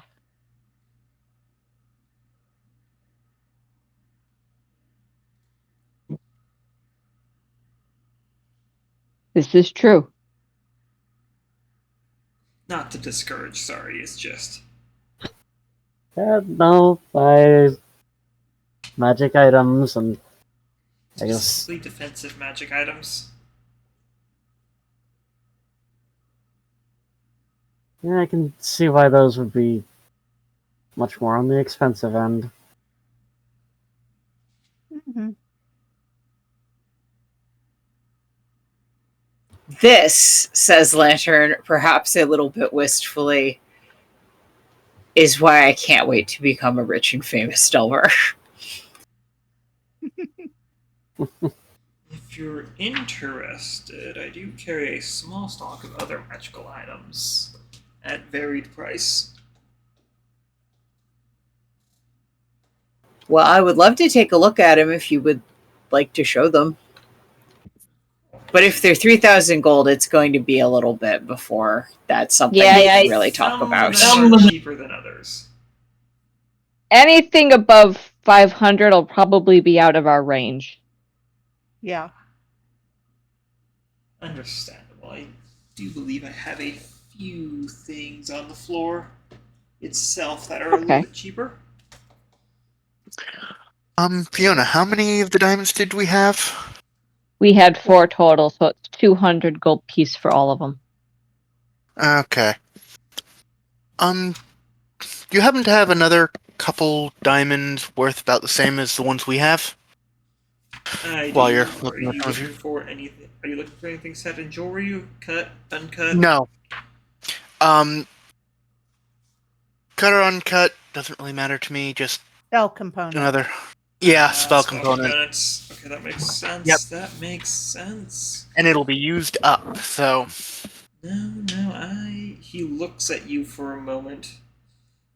I think I understand exactly what you're after. Hmm.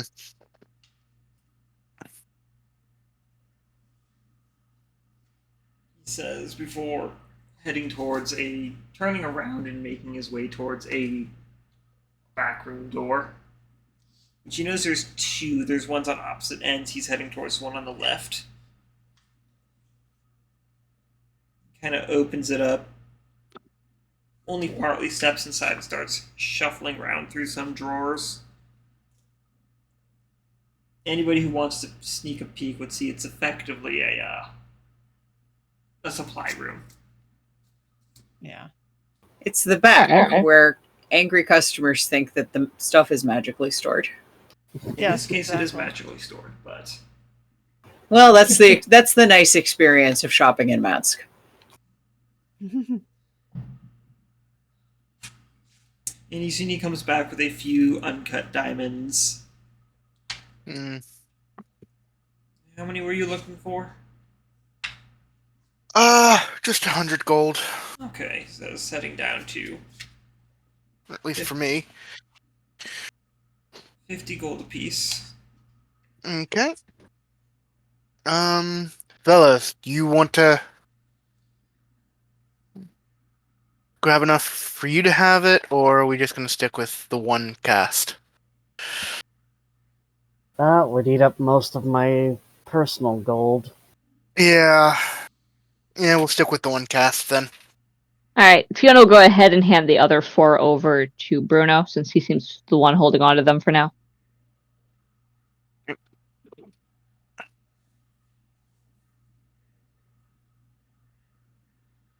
Okay. Right. Bruno accepts them.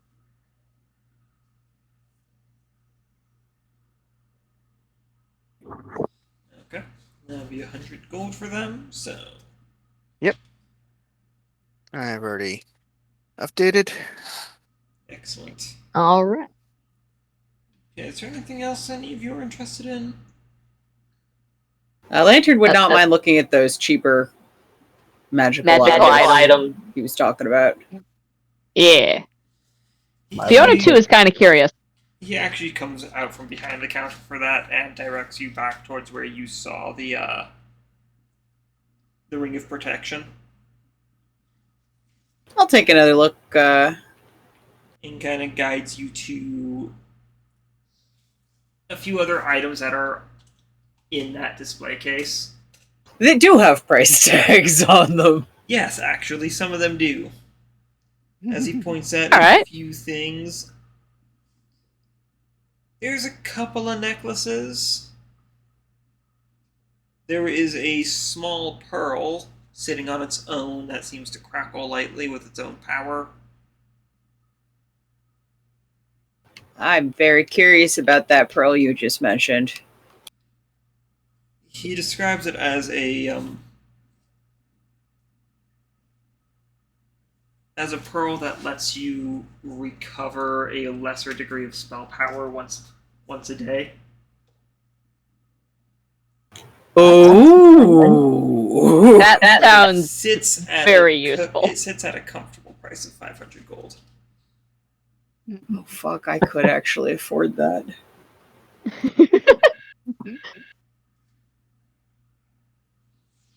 You know what? I think Lantern is going to tear herself away from buying this object that she doesn't really know that she needs, because she generally recovers, spell slots at the normal rate. Fuck. Okay, you know what? I'm going to flip a coin to see if Lantern's impulse control is good enough to resist this. 50-50. Better odds than you'd think. Mm-hmm. Ah, shit. Okay. Lantern is unable to pry herself away from this thing, and she will be spending 500 gold on a... I'm hoping you will send me the description of object. It is a pearl of power that you are purchasing. Awesome. While this pearl, it requires attunement. While this pearl is on your person, you can use an action to speak its command word and regain 1 expended spell slot. If the expended spell slot was 4th level or higher, the new slot is 3rd level. Once you use the pearl, it can't be used again until next dawn. So I'll go ahead and just type that out. Thank you very much, because I lost... I was trying to type along, and I did so good for so long, and then I did not. All it takes is pausing for 1 second, and you'll lose the thread. Mhm. Yes. That was my experience most of last campaign. We're looting things. I'm typing furiously. Yeah. Yep.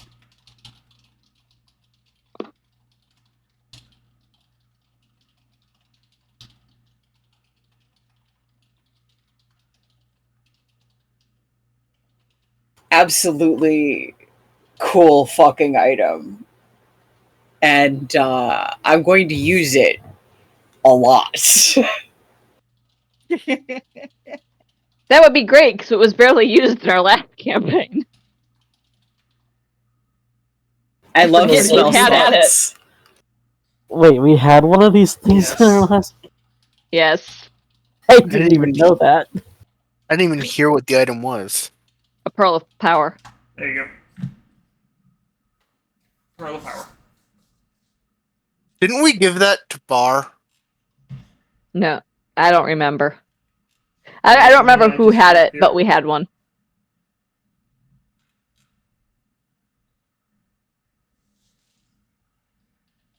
Well, Lantern has something that she needs to do now, which is attuned to this. I'll take an hour of just meditating on the object. I think maybe Lantern is going to let you guys do whatever chores you have to do and chill out at the wagon holding onto a pearl and meditating on it for an hour.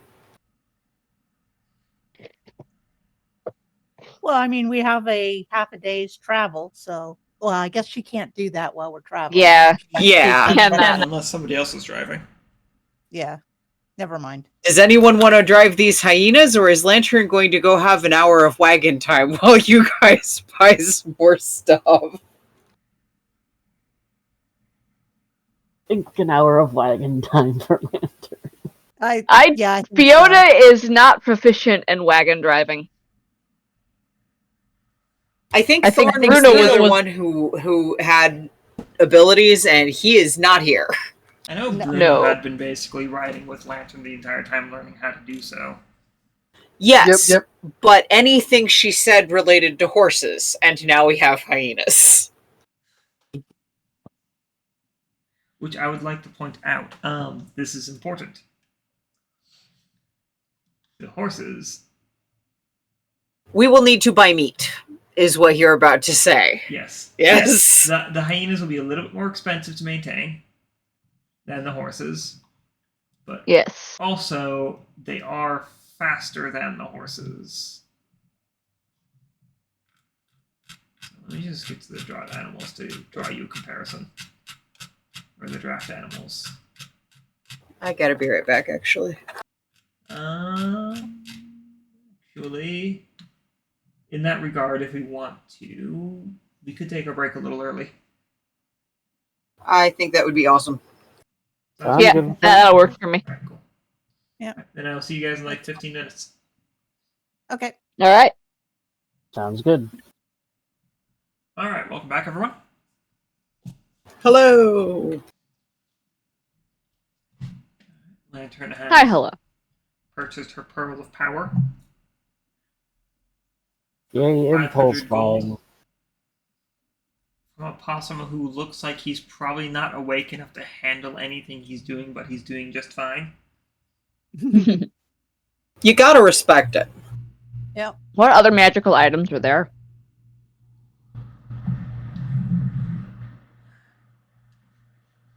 I suck There's a few necklaces, and a few other rings.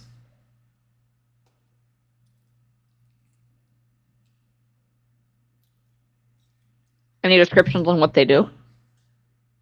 Yeah. Let me just get the dreaded DMG. Yeah. I had foolishly closed the page I was on. Usually how it works.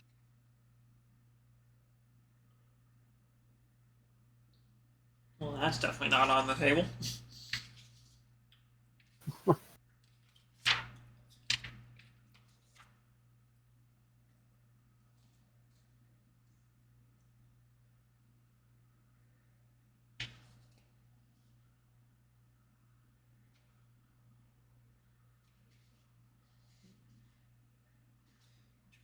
Okay, let's see here. There are a few different... It's most notable that none of the rings... Well, most of the rings aren't listed. Or don't have a price given to them. Okay. There is a couple of rings. There's one that's got very small sapphire pieces put along the ring, and then there's a wavy pattern along the along its body around the sapphires. That's listed for about 200 gold. What's that sapphire ring do? That right there, he leans forward and looks at it. Ah, that one? Watermarking. Yeah. Huh. Ooh. Anybody who's wearing it can walk on water. Please keep in mind, I am not responsible for what happens when you take it off.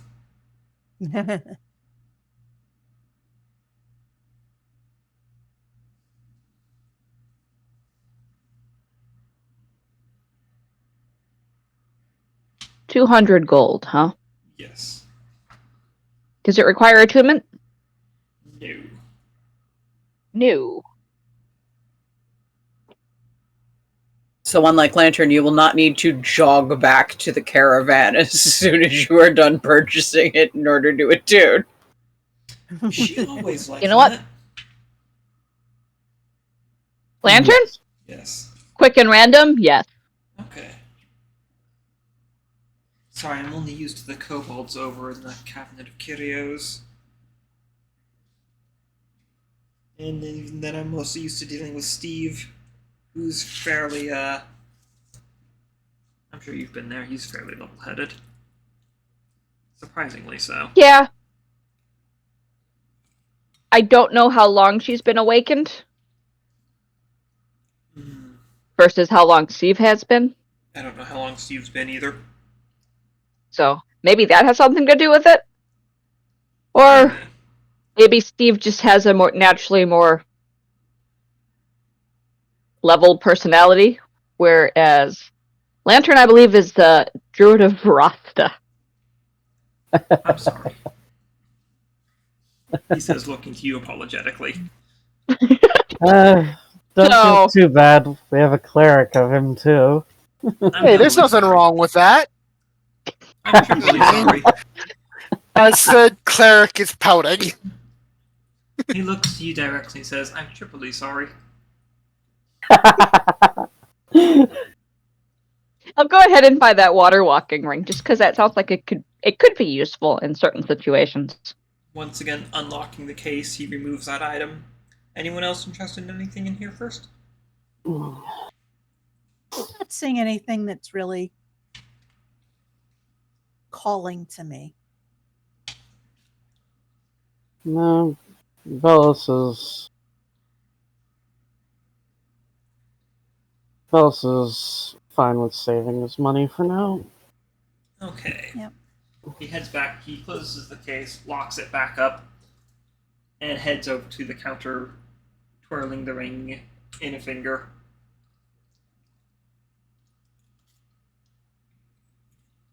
Fiona will go ahead and hand over the 200 gold pieces for the ring. To which he happily takes and slides over the ring. All right. Go ahead and put that ring on the other hand. So She's got the ring of glass scars on one hand, and now she'll have this water walking ring on the other. Makes sense. Since neither of those require attunement. Yep. A sense of buoyancy comes over you. Ooh, that's a weird feeling. Uh, I could work with this, though. Just remember, you can't fall into water while wearing that ring. Which means if I'm falling from a high place and there's water underneath me, I should probably take it off. It also means if you go to try and take a bath, you're not going to be able to get under the surface while wearing the ring. Noted. Luckily, More, it does not require attunement, so that makes it a little easier to work around. that was more of what I was going for. Does not sound like an item I would enjoy.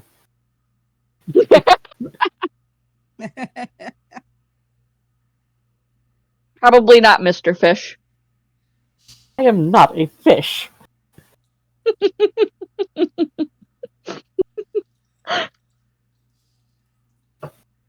I don't know, you got scales like one. Oh, we are not going to get into that.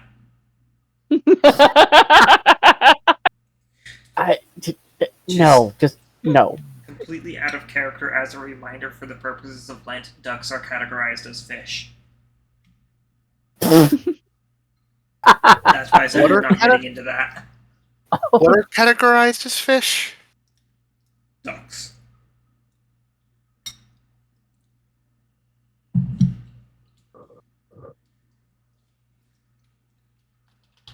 Okay.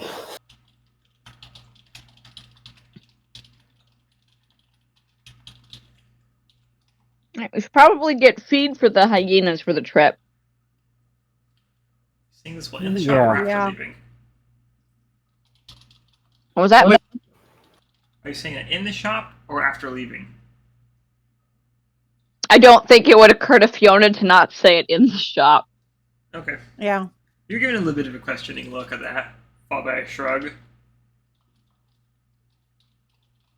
Fiona blinks, looks at the boss and go, "Oh, we swapped out our draft horses for draft hyenas." Where would you get those? Dungeon. Knowles. Should have known. Should have known. Yeah, probably. And again, we have a druid, and so we realized that they were already trained to pull things. Well, you enjoy that. We will. They're fast. And they make Lantern happy. Mm-hmm.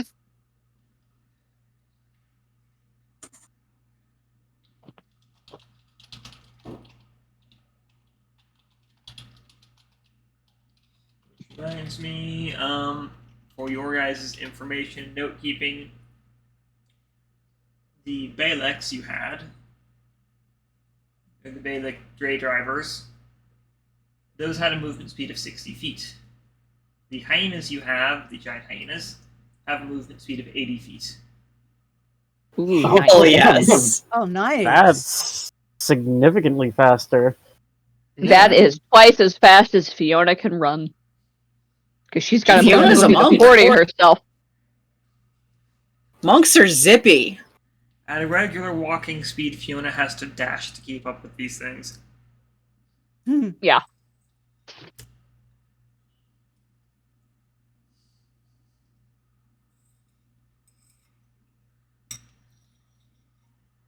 Also, they're really, really, really cute. If you ask Lantern, which you should.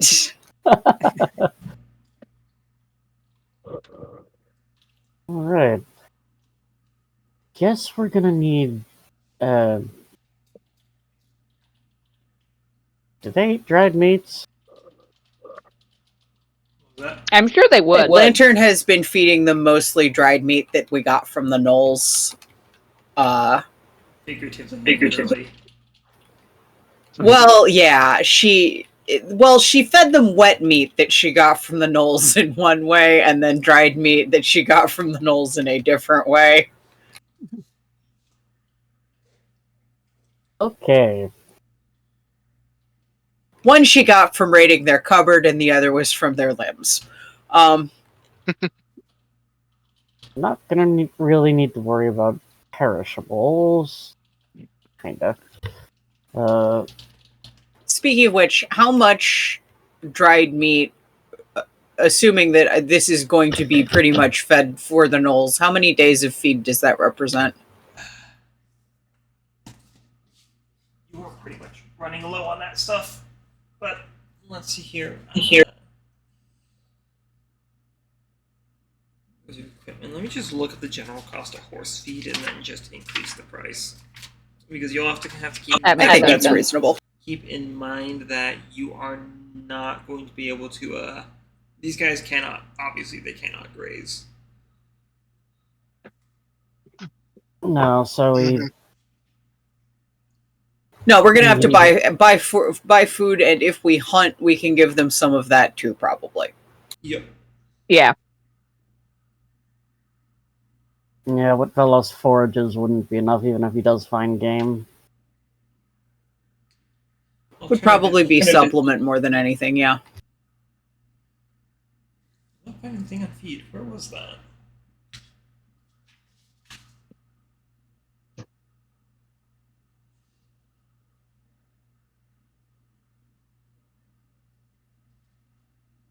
Huh.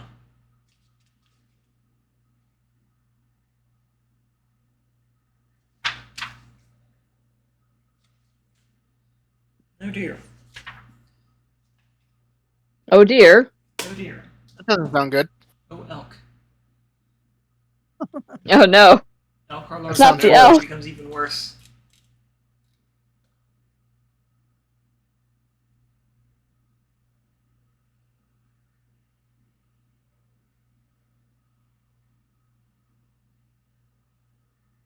Blue, I was just throwing something away. I wasn't pulling something out for you. Come here. Hi. Oh, you're so bouncy today. I forget how much you guys are spending on the animal feed. Oh dear. That's I think it's in annoying. the equipment. The equipment chapter of the player's handbook. I think has it. Through the equipment chapter, if not. It's near the end. With the barding stuff. Yeah, I am near the end. Barding saddles, efficiency robots.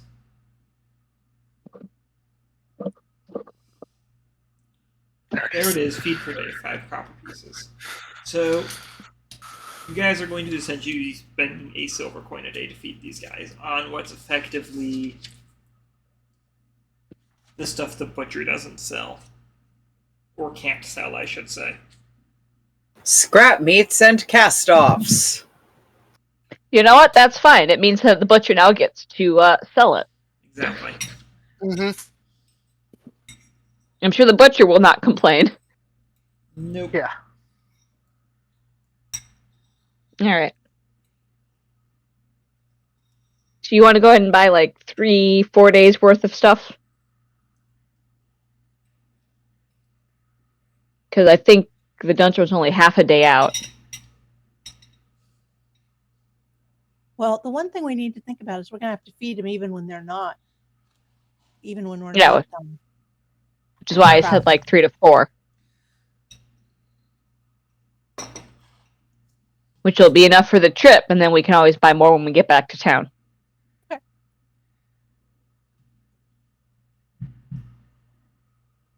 Because hopefully after the dungeon we'll have enough, money to upgrade storage space again. Well, that's true. And then we can store more food for the hyena.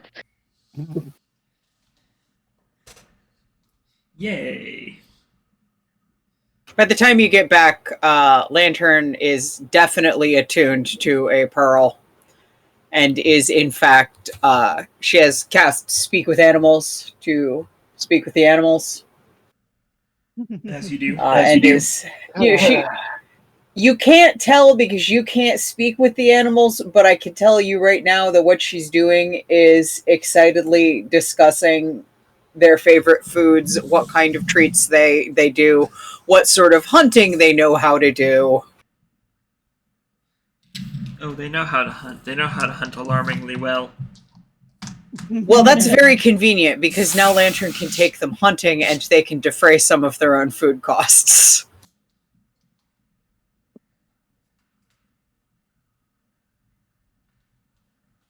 That's one way to do it. Lantern. The problem is their favorite food comes down to anything that's made of once living stuff. Well, yeah, but that includes deer and stuff, and she's, she could speak with animals, so she's pretty sure she's going to be able to lead them on a hunt for, say, deer, Quite possibly. or rabbits, or probably these things could take down a feral pig without too much difficulty. Depends on the size. Scrawnier ones, but big enough to be their lunch, There is a little bit of side eye as your group is returning. When you mention rabbits to the hyenas, they do give a little bit of side eye towards Dori. No, she's a friend. You don't need friends. She's a member of the pack. She's actually one of the dominant members of the pack.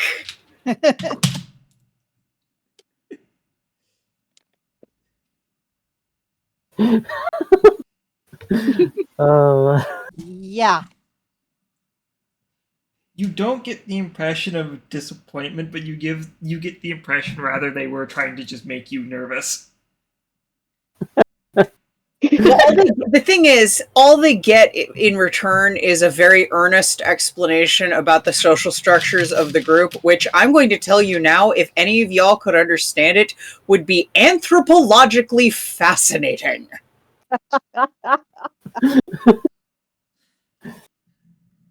You would learn so much about Lantern's particular worldview and what she sees each of your skill sets as. I guess the question ultimately is, Lantern, what language are you speaking in? Because speak with animals doesn't make you speak like a hyena. It makes the hyenas able to understand you and you understand them.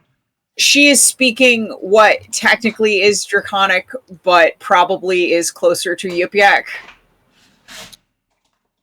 Vellos, this is the most painful botching of Draconic you've ever heard, but it's at the very least grammatically correct. If, we were giving grammar a miss. Yeah, it's... Vellos isn't even trying to hide how uncomfortable listening to that makes him. You are able to tell when she is describing you, because Yip-Yak has a lot of different emphases that you use to put on the words that go into the phrase. Big shiny king so tall with wings that spread out like the sky, and he flies, and sometimes he throws up so hard that a guy dies, and it's amazing, and he can breathe water without even casting a spell. Sounds about right. Fangirling goes Everyone else, you can probably suss out when she is talking about various party members if you focus very hard and don't let the grammar hurt your head. But if you're not willing to put in that effort, you probably don't get much out of this other than that you are getting rave reviews for the hyenas. Being ousted by a gnat.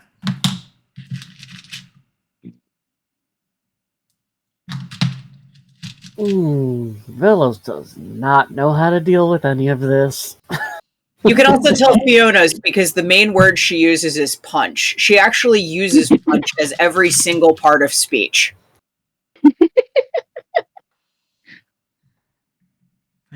Honestly, Fiona might be able to tell when she's talking about her because Lantern accompanies this with punch motions.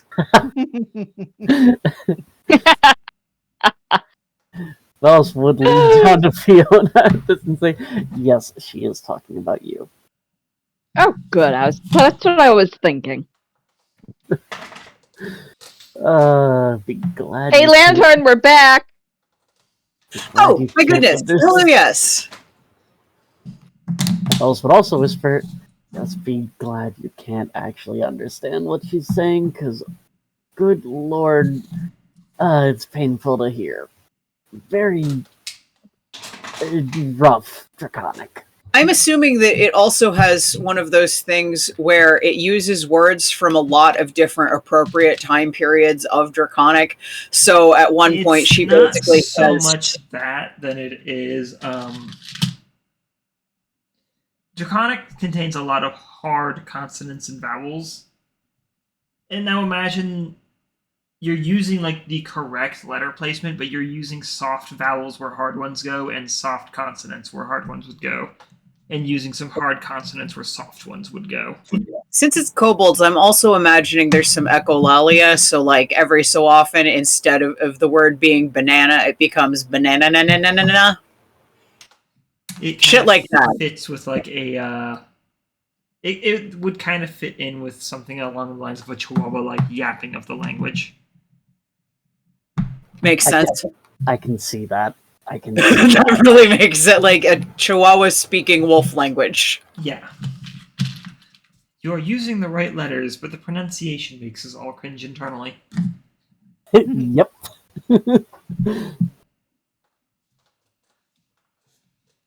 So you guys should probably be happy you don't speak Draconic while she is speaking to animals. Yeah. Quite possibly. Well, it's something no one other than Vellos is ever going to know. Alas, alas.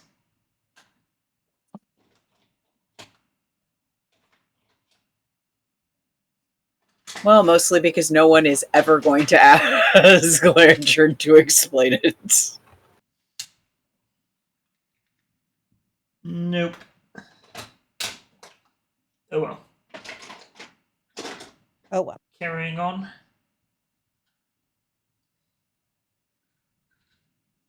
With crates of dried and salted meats provided.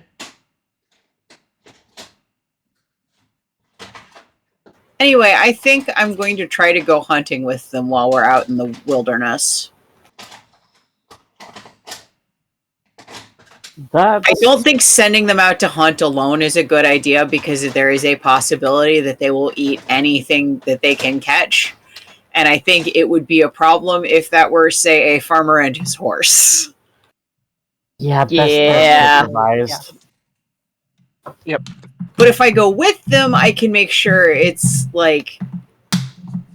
Only the horse. Okay. Yeah, just the horse. No, probably not just the horse. Maybe like move them away from the farmer people. Yeah. I was really thinking more a deer. But deer should be fine. Just so long as they don't eat beast folk or brethren. It's not nice to eat people. You're not supposed to do that. Exactly. I get the feeling Lantern might be considering for some degree of being lectured about that. Yeah. No, she doesn't understand why y'all are upset about that. They weren't people, you guys. They were people adjacent. Well, okay. Does that mean I'm not allowed to eat any lizards because I'm lizard adjacent? Oh, we're getting into that sort of questioning.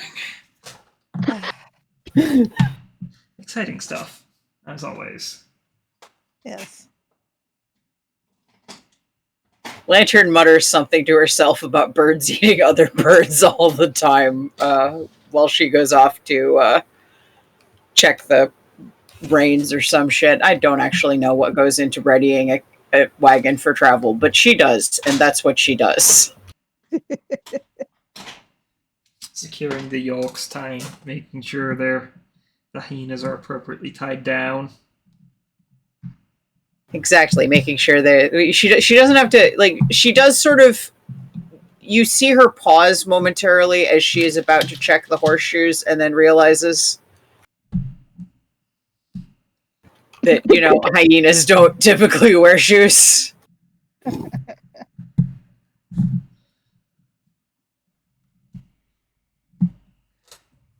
No, they typically don't. That is something of a reminder you get when you go to check. So she kind of stops herself, like just not quite holding one of their paws for a moment, and says, "Well, I guess that's something I don't need to do," and checks to make sure their harnesses aren't stanged or anything instead. Fiona's going to be helping get all of the hyena feed loaded onto the wagon. Vellos will help with that as well. It doesn't smell pleasant, but it's there. It's got that this is a low quality cut of meat smell. It smells like dog food, I imagine. Basically. Yeah, I would think. And that's kind of literally what it would have been. Fair enough.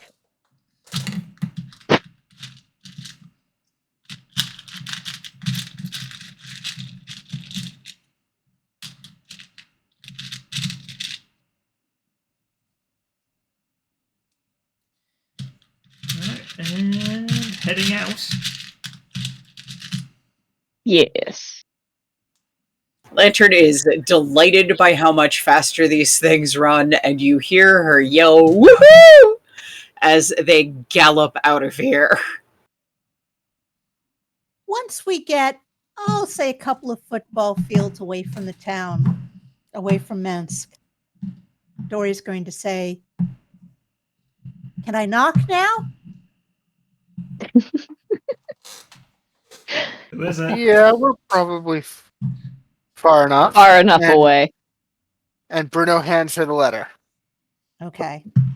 And Dori casts knock. With a loud booming knock, the magic around to make sure anything that runs after us is noticed.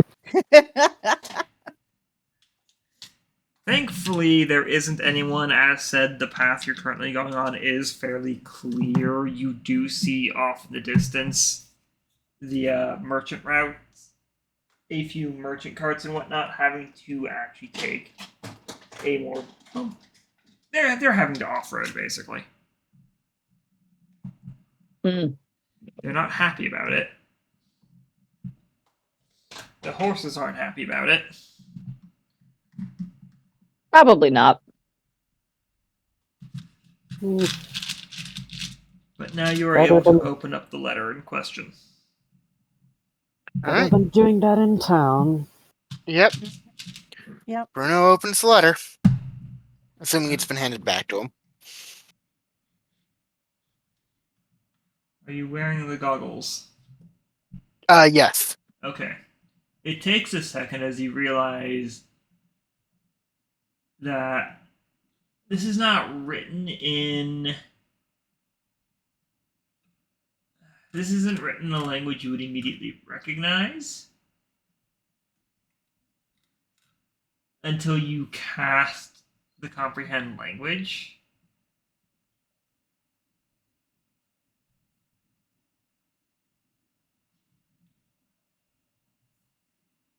Hang on, does comprehend language tell you what it's translating from?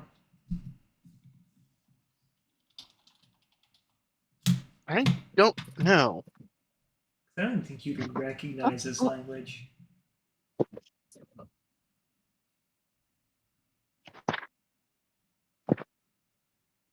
What spell level is that? It is first level. First. No, it doesn't. It just lets you read it. Okay. Okay. So it is a language that flows very elegantly across the paper. And when you cast comprehend language, do you want me to read the contents out loud? Yeah, he'd translate it and then read it. So, okay, so out loud. Out loud. Yep. I will also give you guys a handout, but.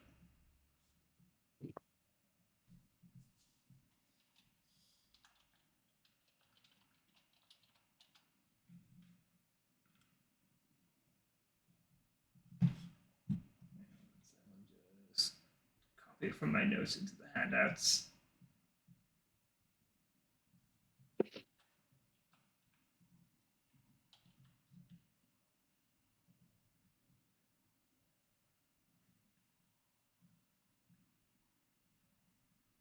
Do do do do do do.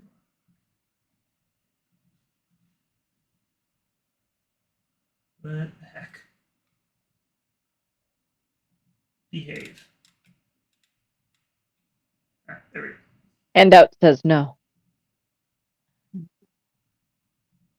Okay. Alright, the message as follow reads: Joachim, I understand you are racked with grief. I wish I could convince you against the decision you are going to make within the pages of this book, but I know full well that you... Oh, wow, I typed that horribly. I know full well that your decisions are final. I will not bother wasting breath or ink to change your mind in this venture. The things I have done, the favors I have pulled, both humiliating and grim, to get you this book, I will not go into detail. I take solace in knowing that I will outlast the majority of those who I had to pull a favor from, and those that will last like I have made their plans to leave this world for their home. And some dark comfort knowing that you didn't have to go through anyone else to get this book aside from me.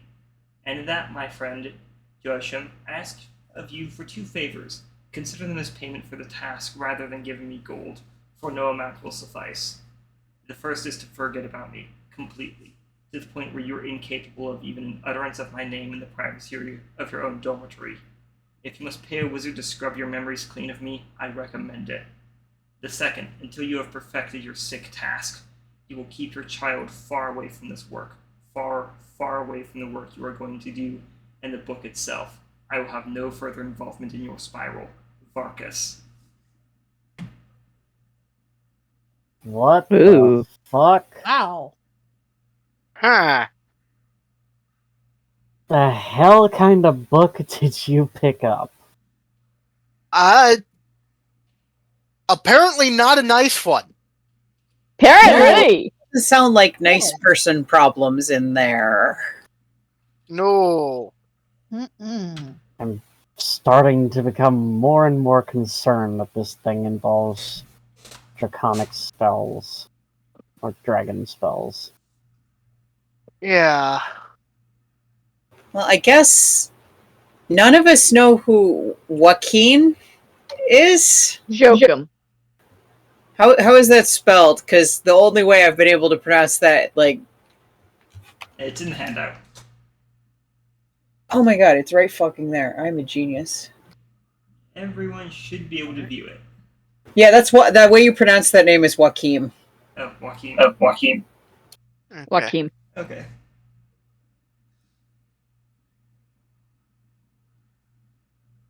I think if we knew who that was and what exactly he did, we would have a better idea of it, but I don't know any famous Joaquims myself. I don't know a famous one, but I do know of one that had a child. Really? You're looking at the child. Huh. Wait. Don't, like, Joaquin was my father's name. I don't guarantee that that's who this was talking about, but as I said, I do know of a Joaquin with a child. What was your mother's name? Petronilla, but this, seeing as Joaquin was racked with grief, this could very well have been written after she died. Leave this world for their home. Leave the world for their home.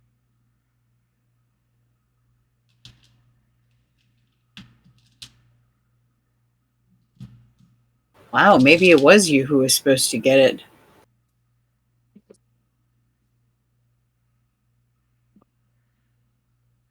Oh, do you know of Varkas? Wait. Not off the top of my head. I don't think so. Well, if Joaquin did what he was supposed to, he never would have mentioned him. Well, true, but you know. Doesn't mean I didn't run into them. If No.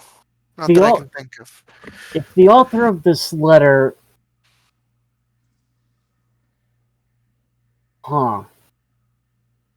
leave this world for their home. The author of this letter might be talking about dragons, who I don't freaking know, but that's the only context that makes sense to me, since he needed to pull favors to get a book about dragon magic, Yeah. and dragons, my kind, aren't native to the beast world. I didn't think dragons could go. I didn't think we could return to the ancestral homeland. But maybe you could go to another world. Well, that depends on how old this book is. Yeah, well, that's the homeland.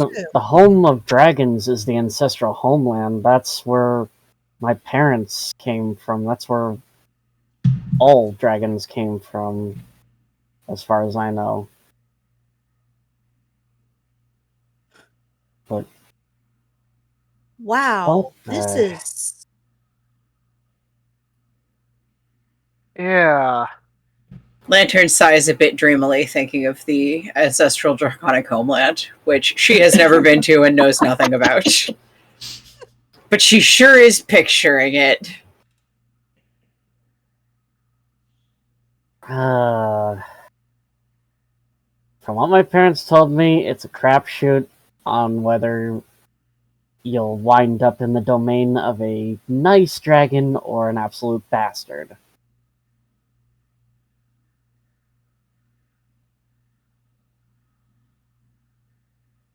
Of course, he doesn't say what this does. Yeah. Nope. Or what the what Keen's goal was. Well, if it is my father, which again, I don't know. That's a big if. It is.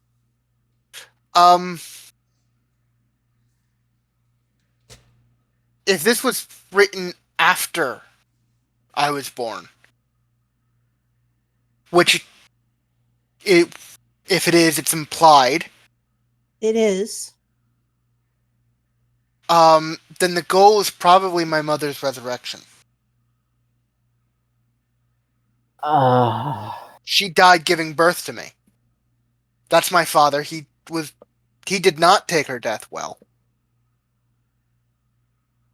How would dragon magic have to do with something like that? I have no idea. Maybe it's only like, I don't know. Maybe it's not the good type of dragons that would be using that magic. Yeah, maybe it's the chromatic dragon. Yeah. I mean, we do know of one dragon aligned with a cult that is dedicated to pretty dark shit. Yeah. He's also someone who seems pretty preoccupied with prolonging or reviving life. Guys, how much would Vellos actually know about dragon magic? For you, I would say you could either make an Arcana or a History check.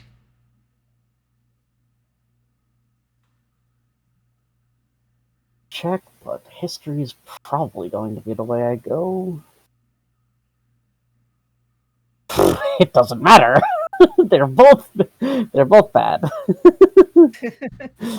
Right, I forgot history was also intelligence. God damn it. Screw it. Arcana didn't work out so well. Let's try history.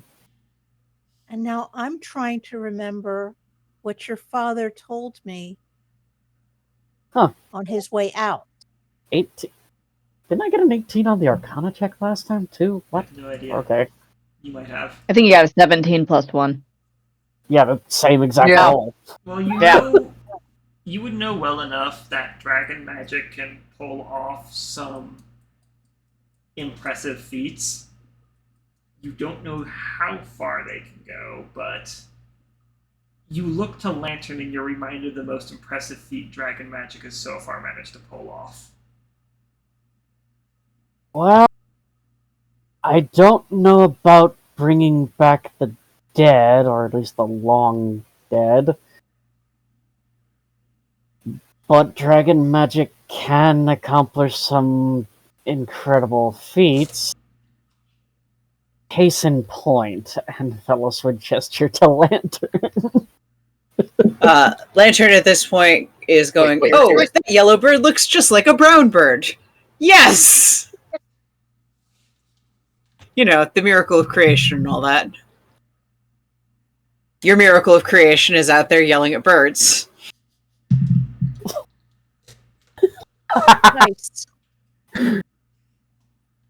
I never wrote up what Joachim told Dori when she saw him after he died.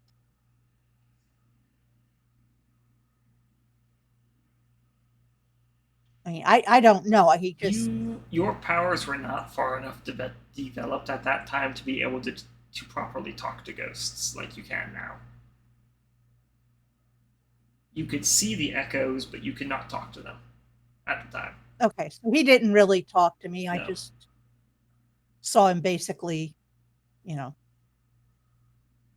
I interpreted it, what I saw, in other words. Yes.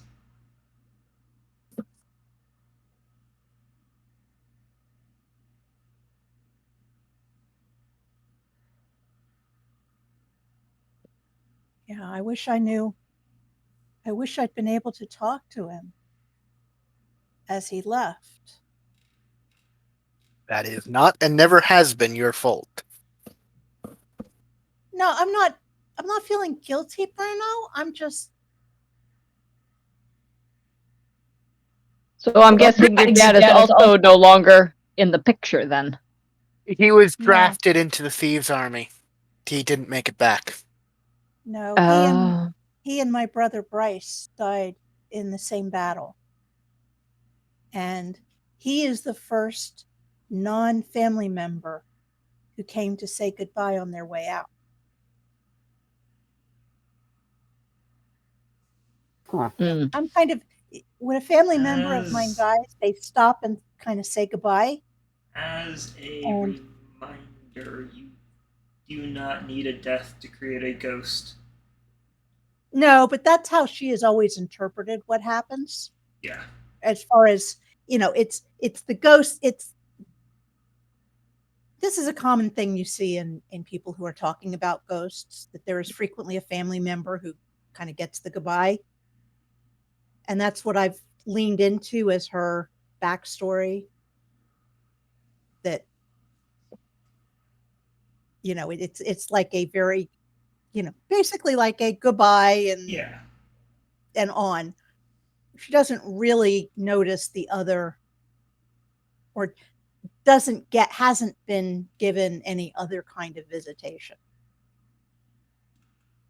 But her family members do tend to come by and just kind of like, you know, hey, I'm gone. You know, Joachim is the first non-family member, and to date, the only non-family member is done with Dori.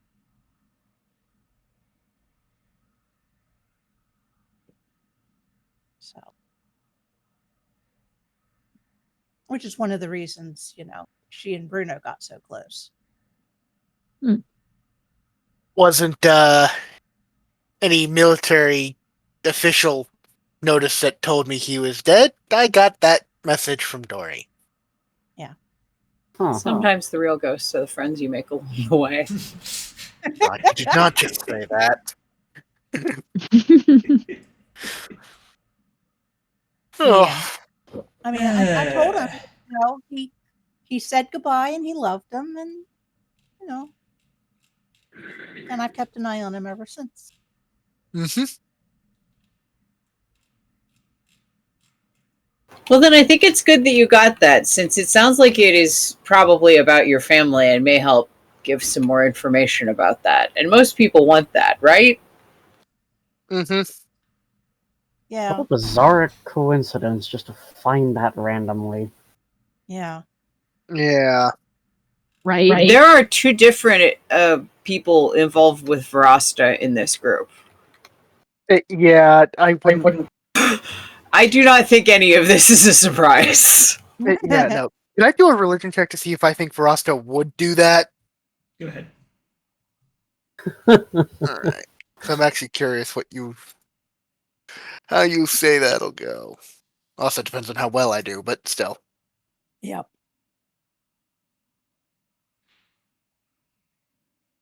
Yeah, 25. Nice. You could readily sum this up to blind chance as much as Varas had picked up the book, flipped through pages, forgot where he grabbed it from, and left it on the other side of the continent. Yeah. And have it just be near someone it's related to and it be one of his followers. Yeah. Literally, it's the god of crazy random happenstance. I don't think any coincidence should surprise any of us ever. Yeah. Especially not as it involves you two. Coincidence or dumb luck? There's a certain extra bit of chaos in your group with two people tied to Verasta. Yes. I'm still getting used to that aspect of our little band. Yeah. Suffer. I think it makes things very interesting. Yes. It does keep things fun, and it also gives me plenty of things to punch. Yeah. Not wrong. Could be wrong. Well, that's excellent. You love punching. Right? Anyways. Carrying on with this nightmare. Always. Always and perpetually. Yes.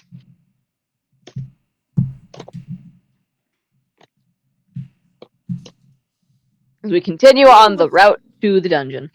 Yes, Dori is going to start trying to compose a song to Verasta. Good luck with that. Yeah. You do, through the door, vaguely hear Lantern singing a traveling song, and the lyrics go something along the lines of traveling song, me and the hyenas, we're traveling song, me and my friends and the hyenas, we're traveling song. You know. Oh, poor Dori. It's very quiet, but if anyone is next to her trying to learn how to drive hyenas, they are probably wishing that they were not sitting next to her trying to learn how to drive hyenas. Bruno, while there, is not paying much attention to that lesson. I mean, he is a bit preoccupied. Reasonable. He's staring into the middle distance, wondering thoughts about his dad. That's your mind kind of doesn't have a lot of space after that, presumably. Yeah.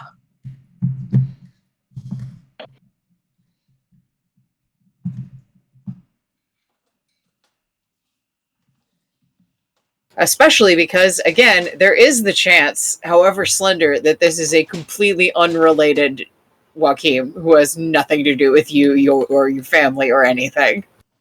Yeah, it's like, he's not discounting it. It's why he's not saying that's my dad. He's saying, that was my father's name too, and as shown, he did have a kid. All of this is technically possible! Yes. Oh no.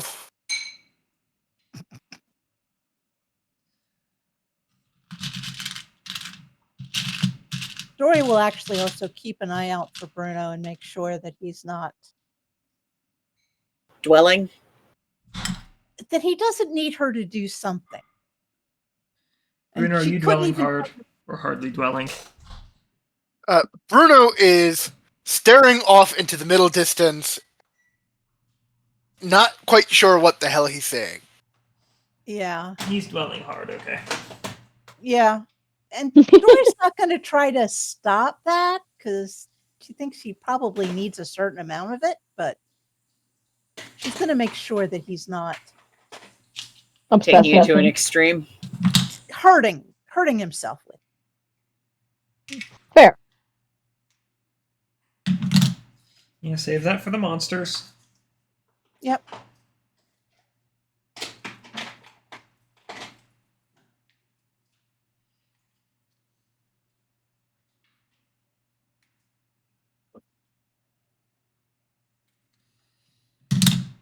Okay, so it's a few hours of travel time. If there's any other thoughts or questions that people need before you arrive. I think Lantern is mostly preoccupied with the excitement of new pets who go fast. Anyone else? I think I've said this before, but I think you, my mom, and my sister are going to have a wonderful time, Dori. Oh, yeah?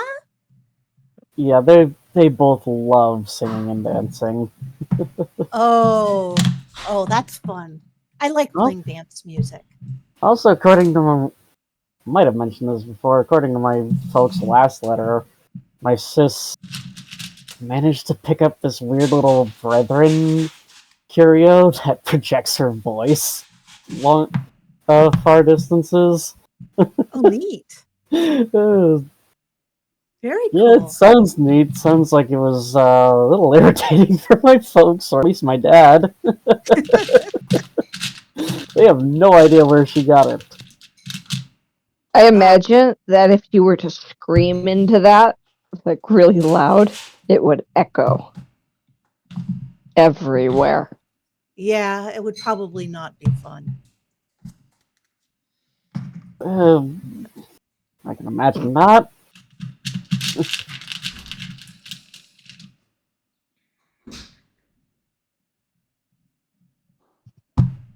Okay, so soon you guys come pulling up to a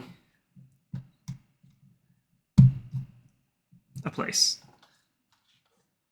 It's rather well obvious, as it is something of the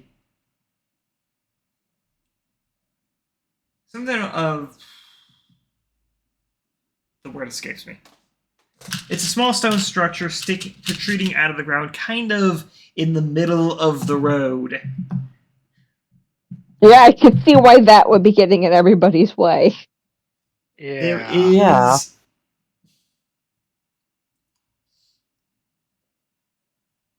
There is a wolf... Is there a guy here? Yes, there is a wolf kind of perched on top of it, keeping out of view from the door.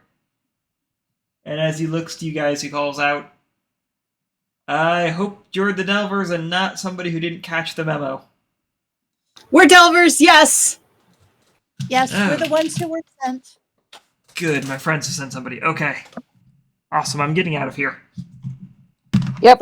They said to make sure that you headed back.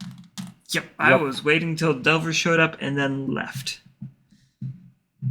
Just making sure that people don't get too close to it, I guess. Basically. Got any any idea what's in store for us? Yeah, it should be fairly straightforward. Lots of magic traps. I believe there is a spellcaster in there, so be careful in that. Dark-skinned humanoids. There's a few large spiders, just as a warning. Oh. Spiders? Spiders, not spider chickens? Spiders. I don't think they understand what a spider chicken is. It's a big crazy monster with so many legs. I think bladelings are the name that they're starting to go by with everybody else. But spider chicken is so much better. Great. He stares at you for a long time like you have a second head.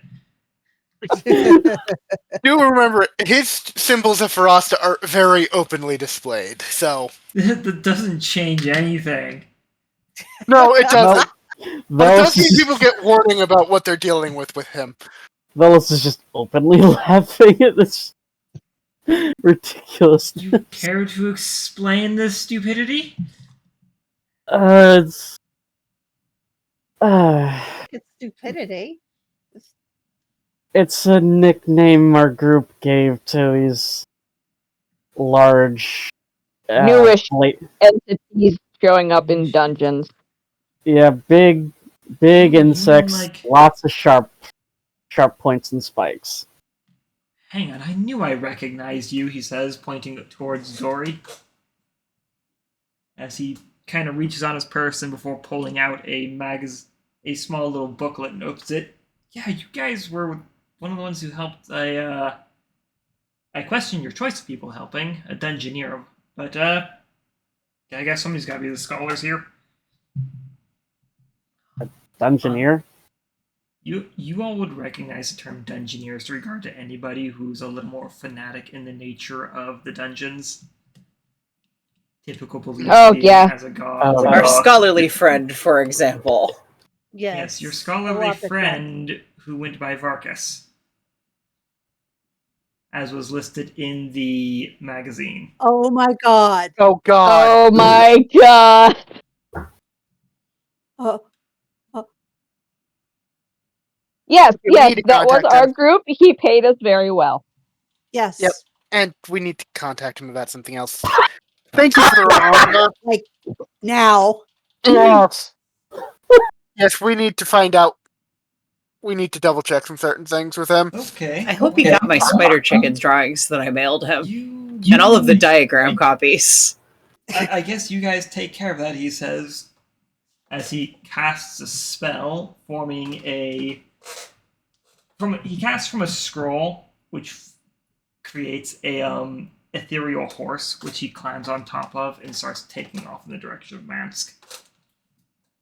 Bye, sir. Have a safe trip. That's an interesting spell. Cool. Yeah. Right?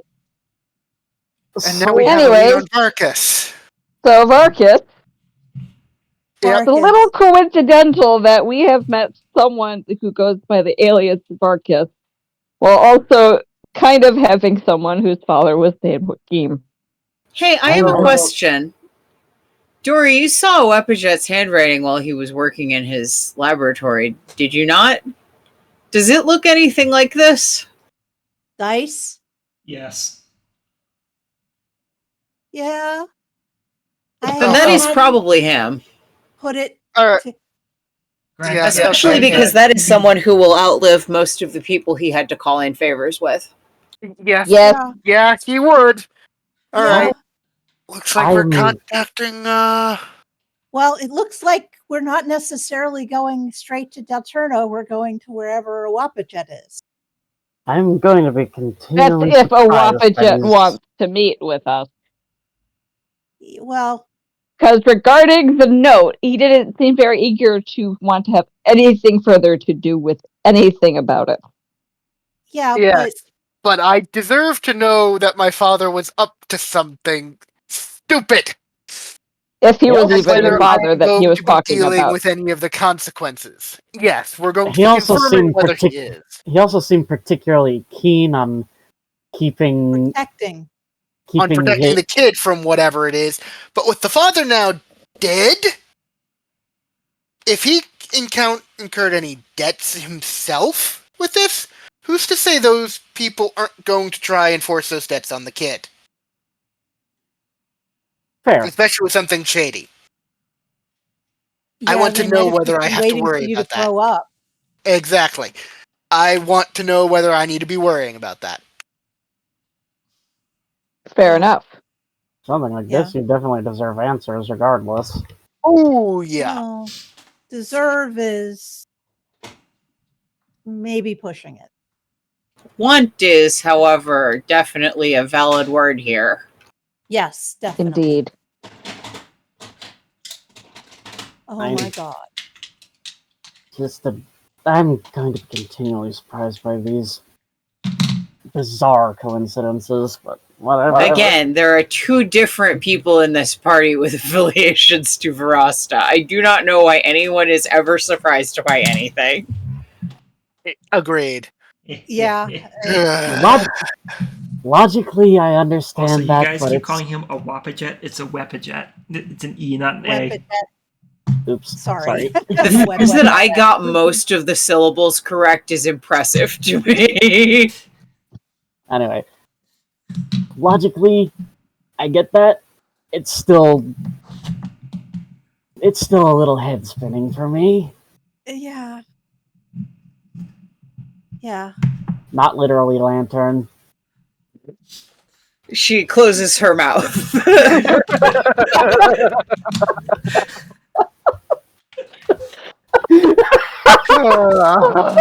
Okay.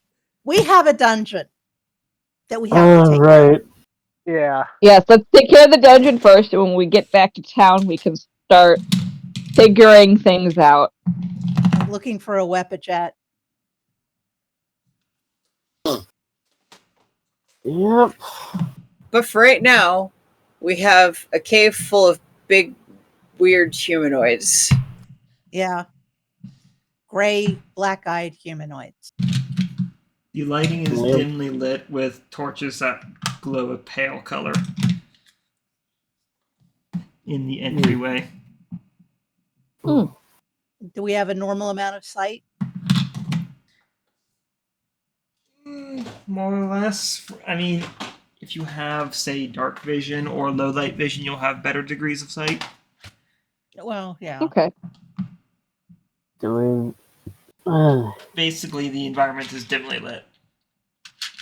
Okay. Do we want light spell from me, or do you want to use that trick you did with the night raid with the gnolls, Bruno?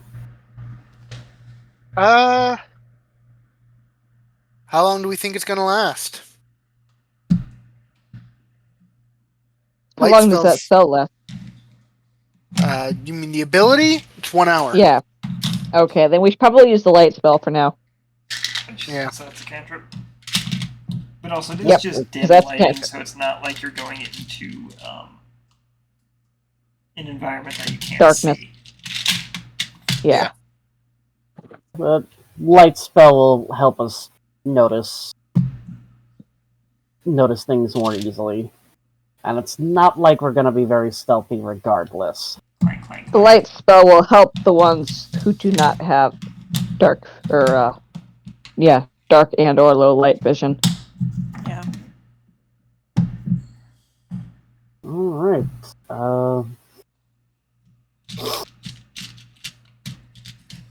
Vellos will, I guess, just cast it on his holy symbol? I mean, that should work. He can cover it if needed that way. Sensible Yeah. enough. As long as the object's not too big, it should be fine. Yeah, well, big is relative. It's as long as it's not larger than 10 feet in any dimension. I can make a small crate a source of light if I really wanted to. Great light. That's great news. Ha! Yeah, you guys come to these sessions willingly. We do. We do. Yep. Okay. You have no one but yourselves to blame. Wop wop.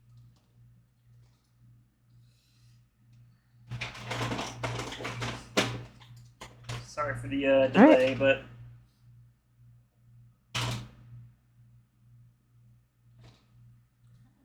there it is. Make this a little bit longer.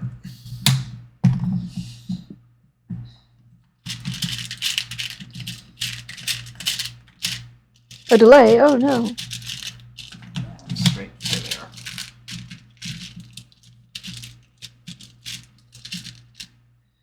Okay. Dokie.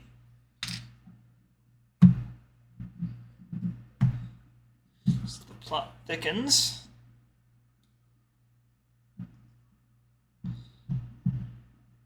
Why does the plot never thin? Because it keeps simmering, and nobody's ever adding fluid to it. Dehydration. Gotcha.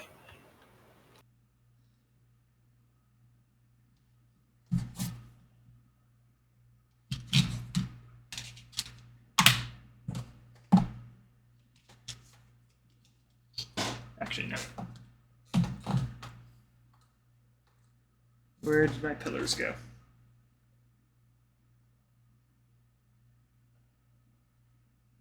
I have no idea where my pillars went. Oh no.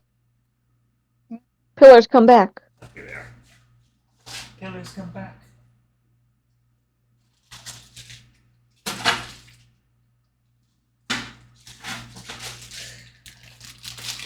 Blame it all on Vellos. Alright, heading down the stairs. You enter a room that I have slightly crooked. Good enough.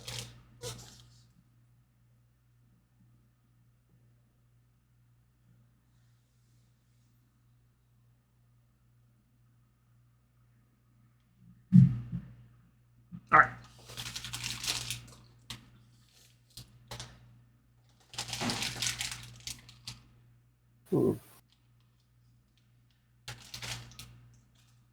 So it's that big room with the pillars that we're in?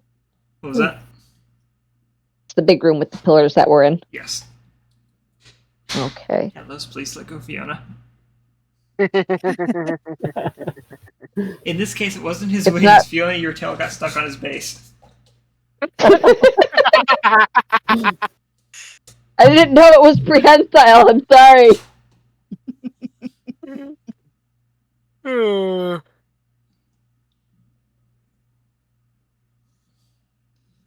come into a small room. Torches that burn a pale white dimly illuminate everything.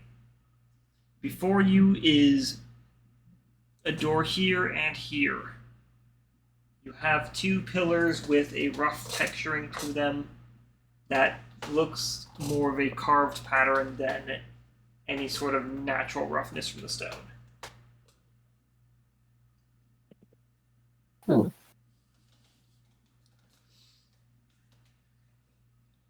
Fiona's going to glance around for any magical traps.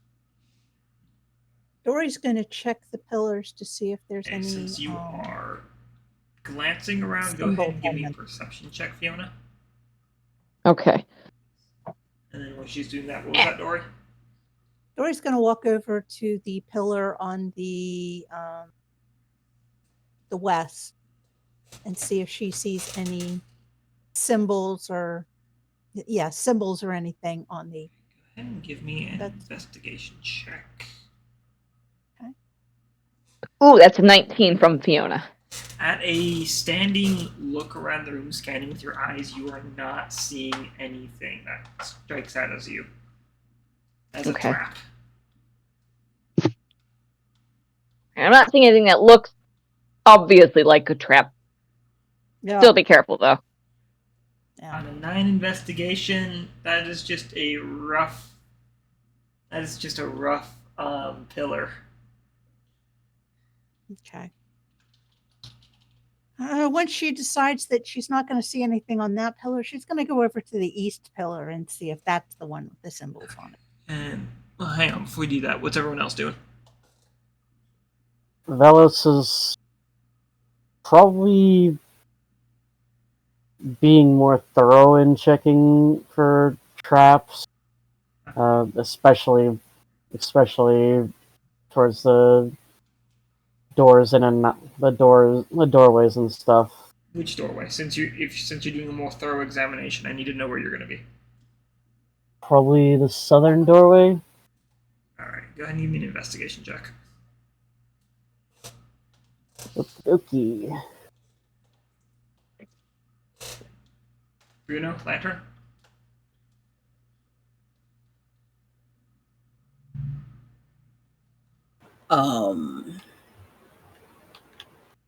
Bruno will help check the doors. He'll check the door that. No, not the door. It's He'll check the southern wall itself near the door. Okay. Give But me not an the- investigation check. And then Lanterns, we've seen pressure plates and shit. And even if we hadn't seen pressure plates and shit, sometimes someone hides something good under the loose floorboard. I'm checking the flagstones, seeing the floor, seeing if there's anything noteworthy in or on the floor. Where around the floor are you looking? Probably not too far from Vellos. So Let's say the corner right behind him. right over here. Yeah, let's just sort of start checking in that corner. Go ahead and give me an investigation check.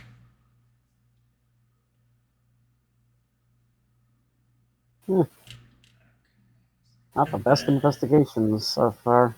Vellos, what did you Nope. get? 13 all told. 13. As you're examining the door, you're not finding any traps, but you're also realizing that there's no handhold in this door, leading to the idea that the opening mechanism is somewhere else. 17. Uh-huh. What else did we get? Bruno with a 9 investigation. Yeah, that's a wall, all right. Yeah, that's about what I figured I'd get. Lantern, you, on your end, you find a false panel in the corner here. Ooh. Yeah, you quickly locate a false panel, and moving it aside, you come to discover that there is a door here, but it is locked. And you will not Excuse me. see- Could I borrow a lockpicking item? Oh, hang on, let me finish. It Oh, is gotcha. locked, and you do not seem to find any sort of keyhole Gotcha. or handhold for the door. Okay, well, I'm going to be checking around for hidden switches, levers, and all sorts of things around over here. Dori, back to you. Door. Yeah, I'm examining the east pillar to see if I can see any Go things on it. give me that investigation check. Yep. Dirty 20. Dori, you're finding out that an examination of the pillar, you notice that there's not a groove, sorry, but on the floor and on the ceiling of the pillar, you realize that there's a seam there. And you start to notice that there is a pattern to the carvings on the pillar. But nothing lines up as you realize there was 3 segments on this pillar.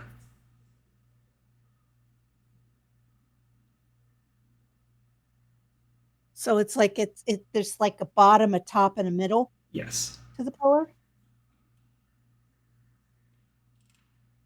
Okay, Dori will call that out to everybody, that I suspect that if we line everything up, something will happen.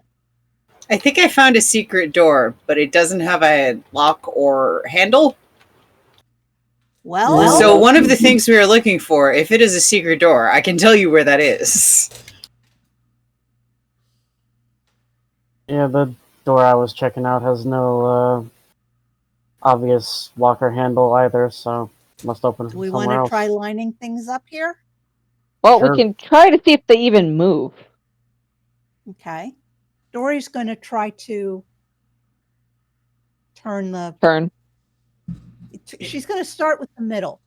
It takes some effort, but with Okay. a slow scraping sound, you're gradually able to get it to rotate.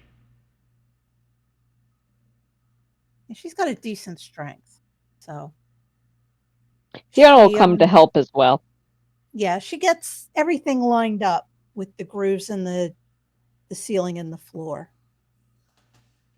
Okay, so Vellos is gonna. Oh, sorry. part of the pillar is, as you're rotating things, you realize that on one side of the pillar, the grooves become more concentrated, and on the opposing side, they become blank.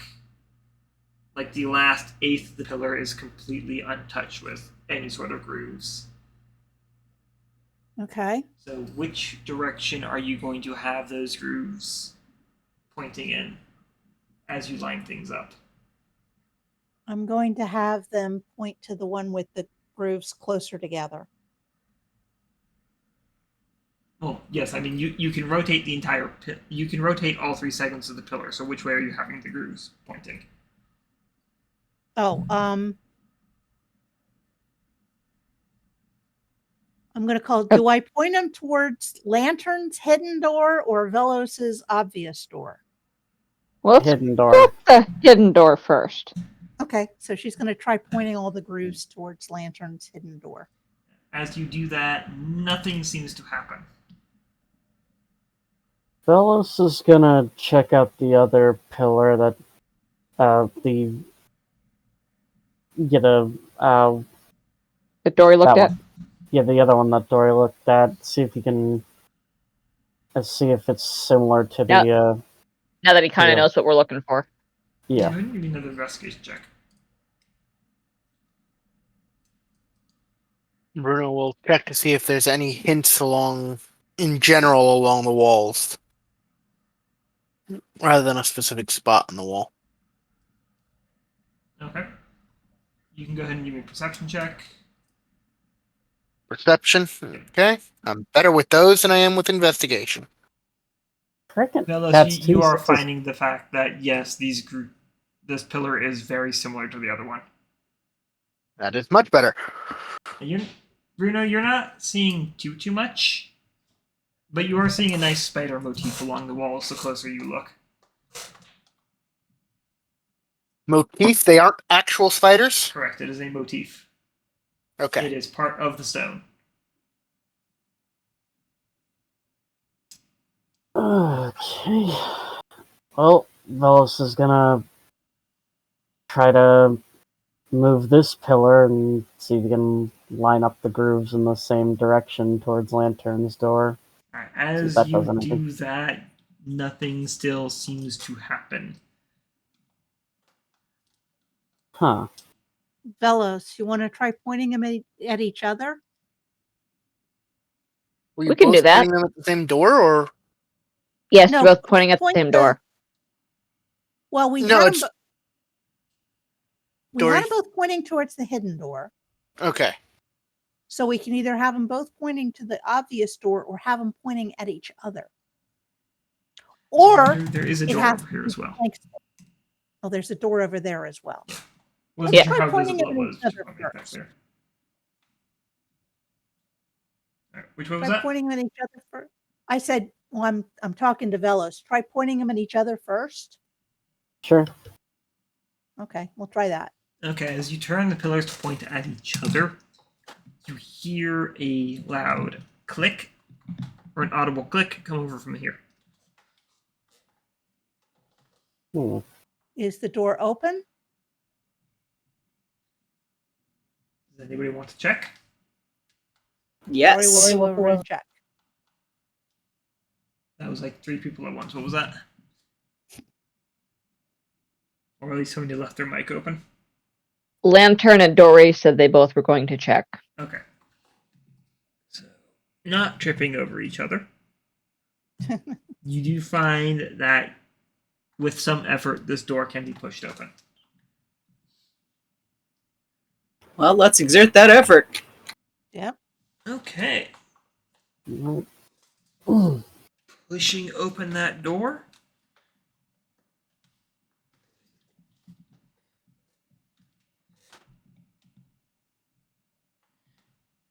Are you just pushing it open, or are you trying to be sneaky about it? Try to be a little I stealthy about it. I think sneaky's the way to go. Yeah. Stealth checks from both of you. Especially since Vellos isn't currently near the door with his light. Yeah. 29. Ooh, nice. Damn. 6! Oh, dear. Lantern, you are lucky this is a group check. With Dori easily Dori, you notice Lantern is about to trip, and you just kind of half prop yourself against the door frame while pushing the door open, and then ow, my toe, and then stick your one leg out to catch Lantern. Lantern gives a half sheepish, half grateful smile and thumbs up. Dori grins back at her. As you kind of partially open the door enough to peek inside. What do we see when we peek? What you see inside, I am going to use the Lizard Folk models again because they are right next to me. Is you see three humanoid figures.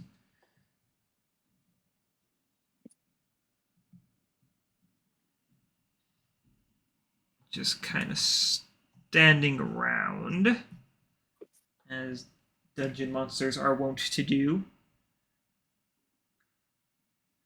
With Dori holds you up were three told they were fingers. dark-skinned, but you were not prepared for as black as the night.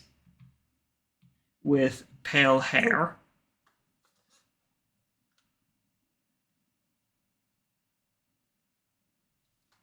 There is... The room is otherwise seemingly empty, save for a door at the far end here.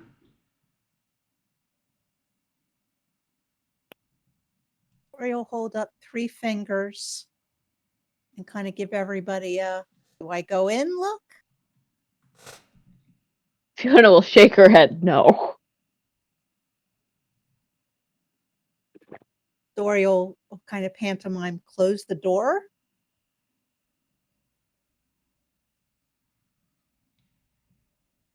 Fiona will also shake her head no, because that'll just be more motion that you gotta do stealthily. Fiona will look over to Vellos and wave him over, motioning for 3. Do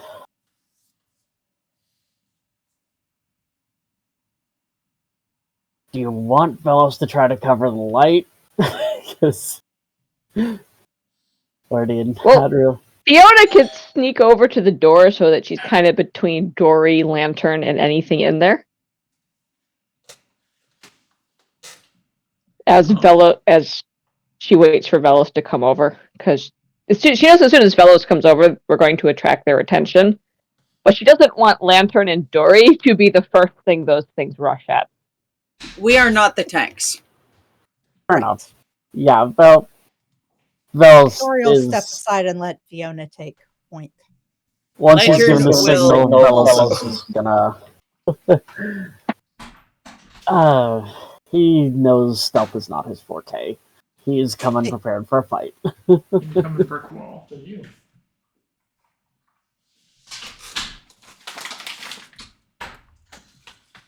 Indeed.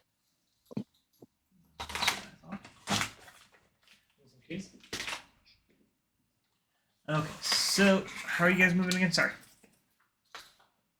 Fiona is taking point.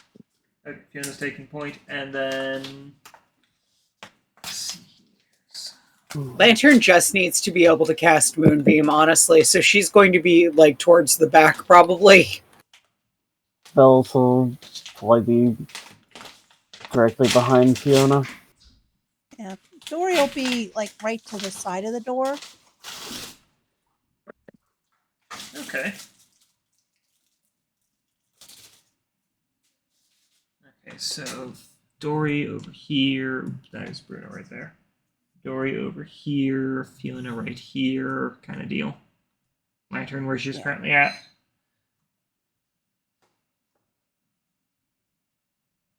That looks pretty good to me. And then Vellos, where are you moving? Right behind Fiona. Okay. Are you covering your light? Might as well for now. Yeah, for the initial approach, he can... Yeah. He can just stuff his necklace in his breastplate and take it out really quickly.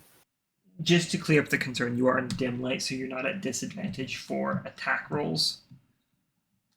Only ability checks that require sight. Okay. You can basically see what you're flailing your weapon at. Yeah. Yeah.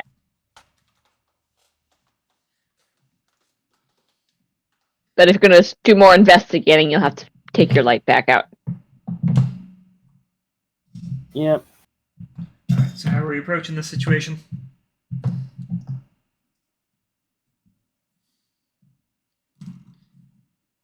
Fiona will mime rushing in and then make a punching motion with her hands and then grin. Signaling that she wants to rush in and start a fight. Unsurprising. Dori gives her a thumbs up. Vellos mimes a spitting motion at one of them and a questioning gesture. Fiona will signal okay, point to Vellos, and hold up a finger saying Vellos should go first. All right. And then she'll rush in and start a fight. Just so she doesn't have to dodge acid. Yeah, that's a good call since the range of this thing increased. Yep. Hey. Fiona is also smaller than Vellos, so it's very easy for him to spit over her. So she may step to the side a little bit so she doesn't get any residual droplets dropping on her head. Or you don't want to be hit by weaponized loogie? No. Yep. Are they both within 10 feet of the middle guy, or is that other one out of it? So we got. Hang on, let me just send it. So we got the middle guy in this hex. We got 5, 10. So he's right here at 15 feet. Damn, can't hit all three. Can hit two of them, I mean, though. you could. You technically could hit all three. If you hit the square in front of the middle guy, that would leave all three of them within 10 feet of that square. Yeah, but then there's... That's the only annoying thing with the acid spit. Yet the splash radius increases, but the direct damage radius does not. I only can ever do full damage to the guy I'm targeting. Well. Okay. Alright. If you just want to hit two of them, that's fine. Fiona can rush the third guy. I'd rather have the guarantee on one of them at least. That's fair. Alright. So they're going to need to make dex saves. Okay. 3 plus 14 now, I think. And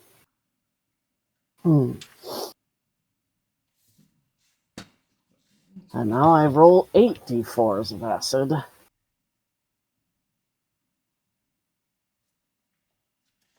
That is a lot of acid. Too bad it's not the fun guy.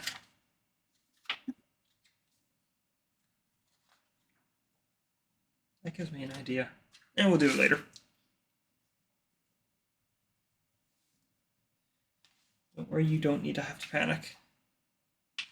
Okay.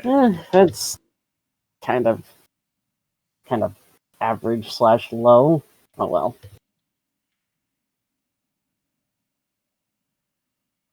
Oh. Dex saves from the 2, and the guy in the middle takes half if he passes. Other guy takes half if he fails. And nothing if he passes.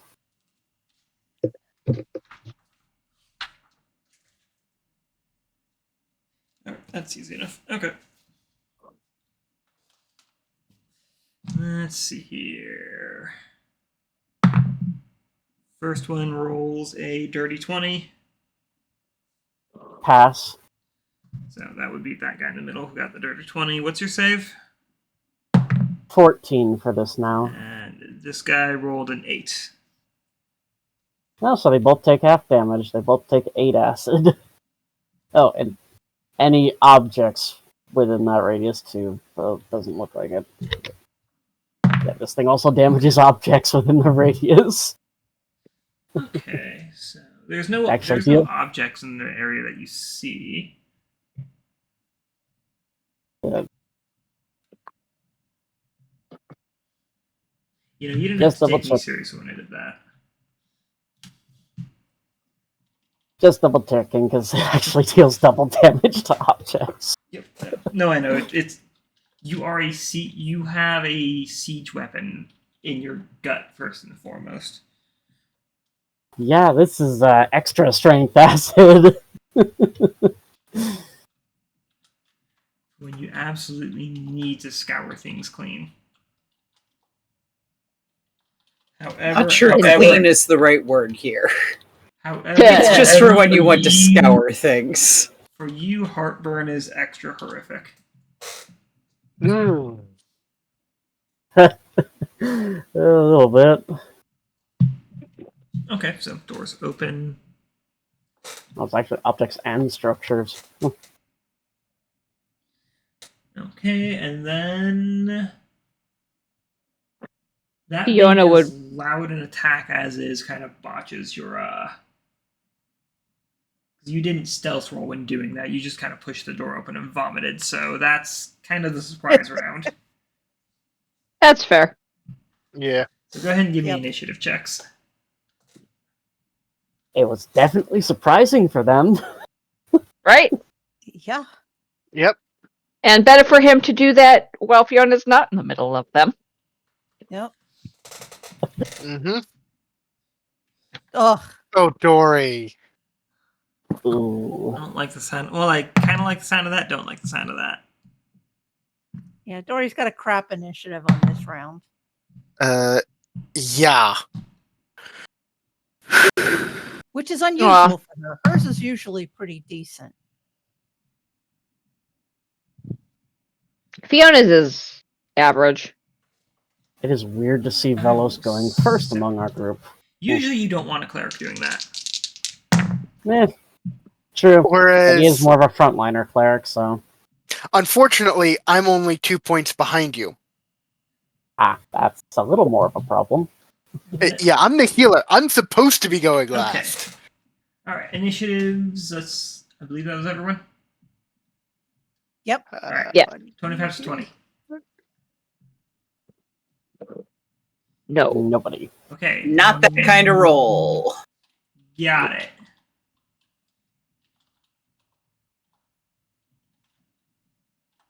Uh, 19, 15.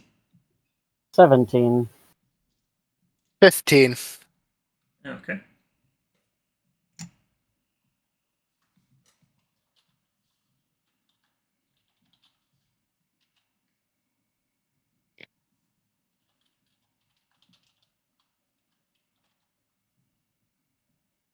And you said you had a 15, Bruno? Yeah. That was turning it kind of funny. 14 to 10? 10. 13.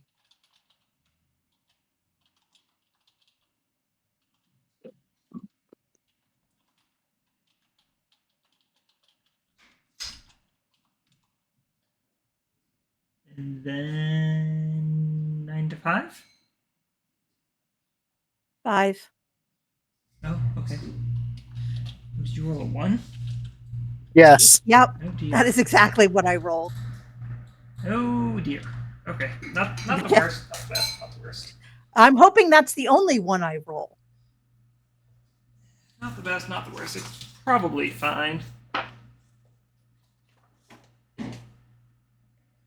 Probably. It's fine. We're fine. Everything's a-okay.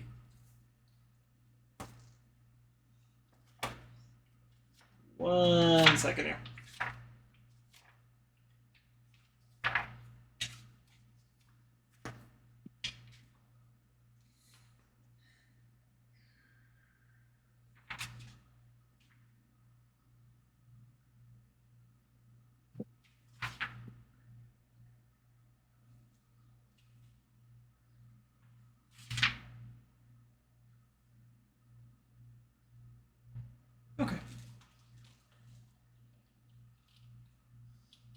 I love how one of them's always wearing a hat.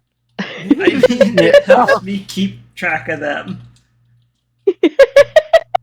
Fair, but it's cute. Yep. I'm a professional. You are. That is why your monsters get hats. Exactly. Okay. It's just a question of, are they bowlers? Are they fedoras? No, it's a Monopoly house. Only the most fashionable wear Monopoly houses. Exactly. Obviously. All right. Let's take it from the top at 21, which will be this guy coming up. And we'll be taking a swing at you, Fiona, through the doorway. Yep, that's fair. With a sword of swordiness.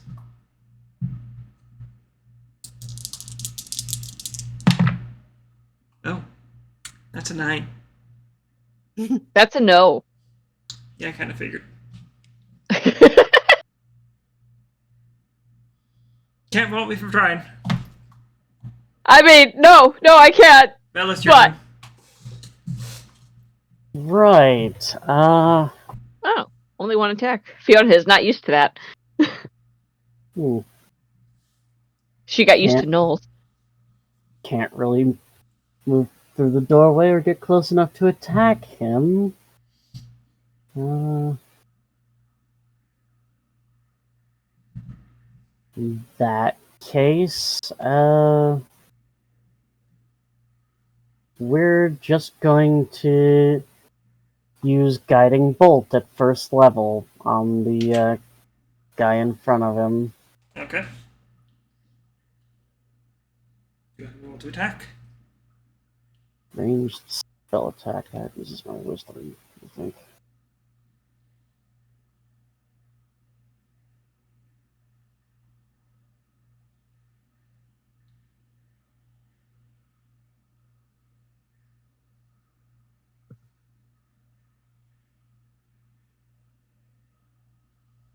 Wow, that was That's gonna almost just a nat one. biff right by. Yeah, jeez, I am not rolling well. I should have gone with my other idea. Okay. Oh well. Unfortunate. Right. We're gonna go ahead and take it over to this guy, who I'm going to need to check something real quick.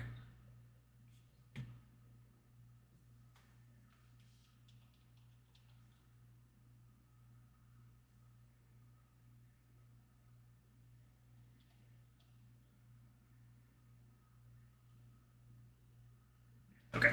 I'm going to need Fiona. Yes. Fiona, Vellos, and Dori. I'm going to need you to make dexterity saving throws. Ooh, dex save. Okay. Oh no.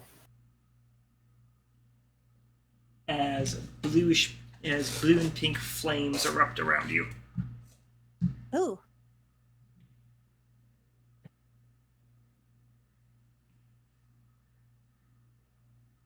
Okay, that's what I thought. I have an advantage on dexterity saving. Nope. That's not my forte. Poor Vellos. At least you have a +1 and not a minus to it. True. Yeah. Yep. I guess. Dori? Okay. Natural 20. Okay. All of you who rolled above an 11 pass. Vellos, Okay. the pink and blue flames cling to and outline your figure. They don't hurt, but you are very well illuminated.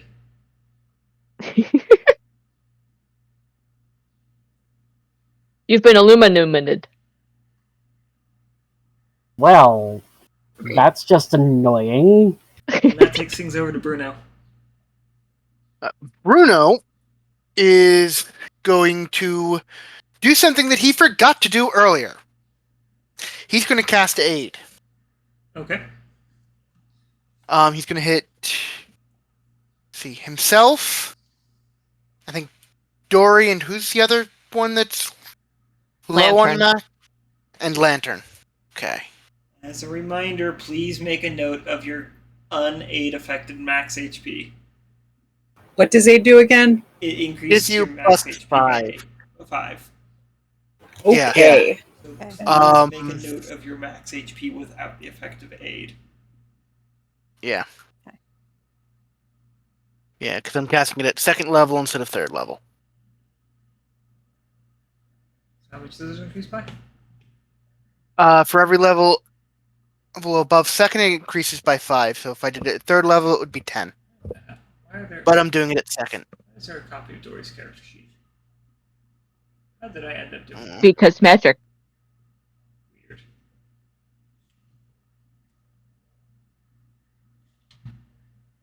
Yeah, no, at 48 HP, Fiona doesn't need extra HP at the moment. Yeah, if she's got 48 without. Yeah, I have 47. Yeah. Drop. I have 47 without, so if somebody else wants it. I guess What's it's Vellos Vellos then. with his temp? Yeah, I would have lower with 46, but 15 temp. So Yeah.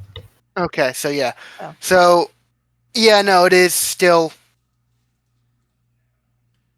Bruno, Dori, I mean, Lantern. you could probably just put it in the current XP since we're not using that. Oh, it's a good place for it. Yeah.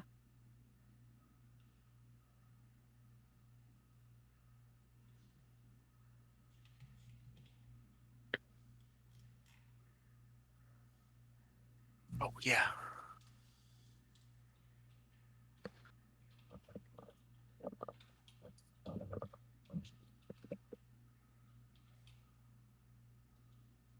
And... I think... Yeah. He doesn't want to use his, Twilight Sanctuary just yet. That's fair. It's only 3 enemies. We don't know how tough they are yet. Yeah, and it's in, like, the 2nd room we've entered. Yeah. That's including the opening room, so it's, like... Yep. If we need that already, we're not ready for this dungeon. Let's hurry it on. So, yeah, that'll end his turn. Okay.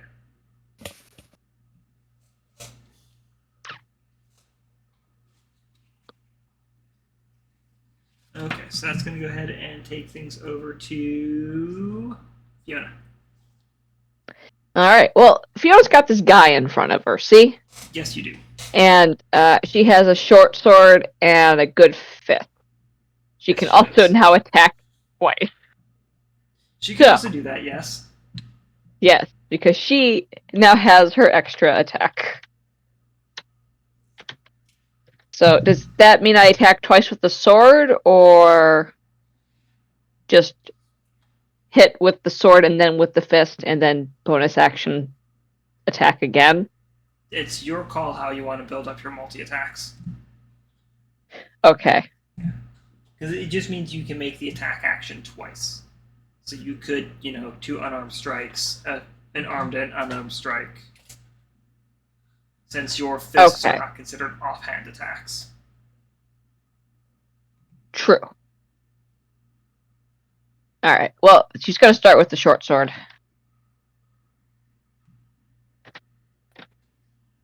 That's a 19 to hit. 19 will hit. Alright.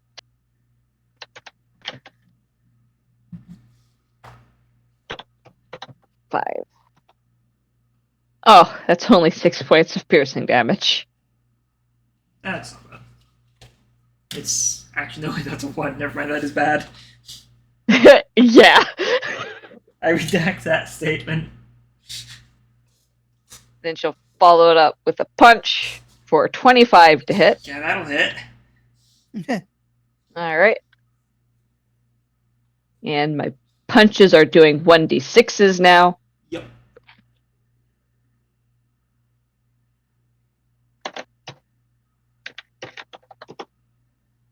For another 6 points of damage. And now she's going to follow it up with her bonus action punch. At least we're consistent. Right? Oh no. For an 11 to hit? Oh, no, that's a nat 1. Okay. Go ahead and roll a 20. A 6. Well, you can't drop your fist, so you got that. I do got that. Alright. So she did 12 points of damage to this guy this round. She cannot move forward. I find it more interesting that every other roll you did was a 6. I guess. Okay, yeah, that is funny. That's like me with rolling the same number repeatedly earlier. Okay, now we're going to take it over to this guy. He's going to move on over here. And we're going to do a spell attack on Vellos. As he casts Ray of Frost. Come on, even with advantage, dude. 15? No. Okay.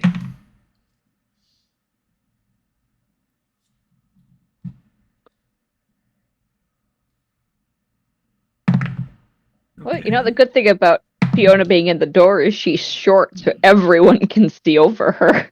Interesting. If you... Okay. Alright, I was going to take things over to Dori. Didn't Lantern go? Oh shit, no she did not. Sorry, Lantern, you're up. All right, so I always did that. looking at these dungeon monsters, I noticed that one of them illuminated my friend, and I think the only appropriate thing to do in retaliation is illuminate one of them.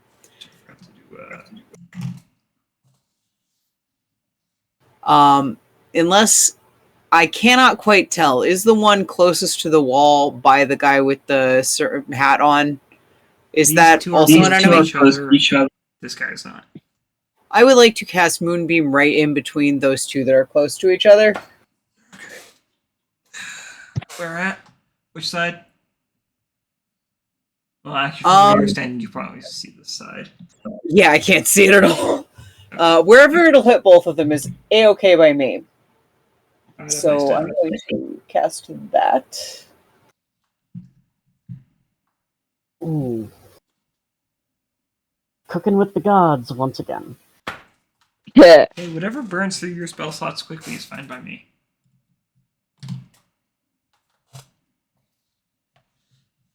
Okay, and then con saves, was it? It is, in fact, con saves. I did not do very much damage this time. What is with the 6s for damage? Both of those guys I don't failed. know. Well, they both take 6 radiant damage. All the 6s. Clearly. It must be because it's the 16th. Only reason I could think of it. Alright, Dori, now it's your turn. Okay. He's in the way. He's blocking everything. Dori is going to cast Dissonant Whispers on the guy right by the door. Alright, what's the save on that? Wisdom. Okay. What's your spell save? It is a... Where did it go? It is a 15. Okay, well, no, he doesn't pass that. Okay, so he gets 10 points of damage, and he has to move away from her. 10 points of Express damage. Well, he's not going to be moving very far. He has to move as far as He's not going to be moving very far, as that puts him over the damage threshold. Oh, okay. Oh, okay. He's not going to move very far because he dies. Got it. He's on the ground. He is an ex-dungeon monster. Yes. Yes. Yeah. Now you understand. Yeah. He has retired?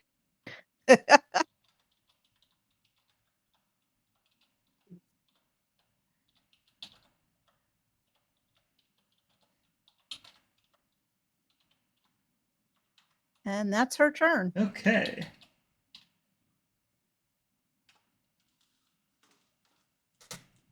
Because she'll let the punchy people go before her. There is Unfortunately, Moonbeam Moonbeam's in the way now. In the way. Oh. Yeah, and it's your turn, though. Oh.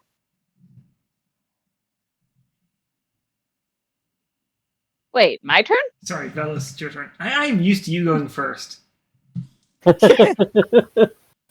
Right. Well, I can't really go forward because of the moonbeam. Yeah, Moonbeam does So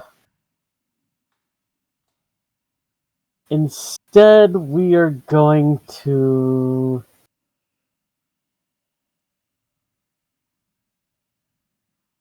We're gonna try to light up the guy with a hat with Sacred Flame. that. Okay. I need a dex save from him, and he That's has a to beat a 6. 15. That's Oh. a 6. That's a fail. Well, that's unfortunate, especially because Sacred Flame now does more damage.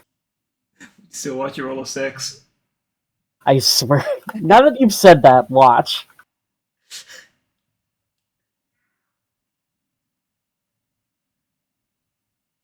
Well, there's a One of 6 them was a in 6. it. That's 9 points of radiant damage. I am And, disappointed. You had one job. And Vellos noticed that whatever this weird purple and Oh, he also needs blue, counts. whatever this sticky fire is on him that's lighting him up, made him easier to hit. So he's He going has to maintained concentration. Right. Especially in that case, Vellos is going to move to the side, out of line of sight, so it's much harder to get a beat on him. Which way are you moving? Left or right? Left. Okay. Well, as you move out, the flames still cling to you. Of course they do. But he can move so he's basically flush with the wall above Bruno and make it very hard to hit him, to get a line of sight on him. Oh, you want to move like over by the door? No, No. Oh, okay. I see. You want to be South. over here. Southern Yes. wall. yeah, I meant like to the south of Bruno. Oh, wait, no, Between he's- Bruno and Dori by the wall. Okay, thank you. Yeah. Sorry, the reverse directions still screw Is it with me reversed on you sometimes. guys? Yes. Your left is our right. Oh, sorry. I meant the. I meant it's a Discord thing reversed. Not. No. Okay. I don't what wanted to think make so. sure. Okay. Well, the camera feed is. No, I know that's reversed, but Okay. Yeah, it still messes with me sometimes. like this 15 is right side up to you, correct? Yes. Yes. Yes. Okay. That's basically what I wanted to know. Okay. Okay, so let's go ahead and take things over to initiative counter. This dude. Oh, great. He has to make a save because he's in the freaking moonbeam. Oh yeah, he does. That's wow. What are with these rolls? That's a 3. And you have one job. 12 radiant That damage. is not a 6. But it's a multiple of it. It is. All right, he goes down, and so does the effect. Yay, I'm no longer glowing Yep. without my consent. Taste illumination. All right, that's gonna take things over to Bruno. Bruno is going to move over so that he can see the last guy and Sacred Flame him. Right there, Sacred Flame.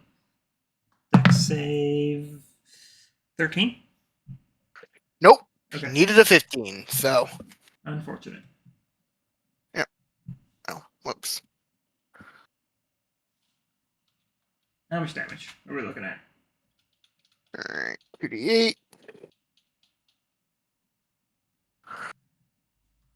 Uh, 10. 10. Okay.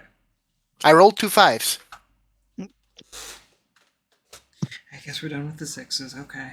Let's see how it goes. Yep.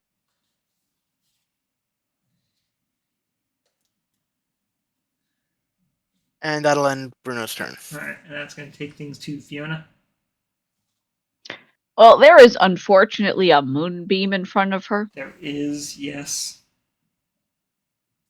But Fiona has these Wait a little minute. things in. Wait a minute. What? What? Oh, never mind. Never mind. I had you earlier in the order. Nothing. Oh. Okay. Okay. But Fiona has these little fun things called darts She in her does. pocket. How far away is that guy? From you, 5, 10, 15, 20 feet. Excellent. He is right within the minimum range. Okay. So, when I am using a throwing weapon, do I still get my extra attack on it? It's still an attack. Alright, so I can throw 2 things. Yes. The only Cool. thing that you have to take into consideration with extra attack is things with the reloading trait or things like, say, the fireball beads. Alright. Well, I know I won't be able to use my bonus action attack when I'm throwing a dart. So, but I can throw 2 darts at him. So she's going to go ahead and throw 2 darts. That is...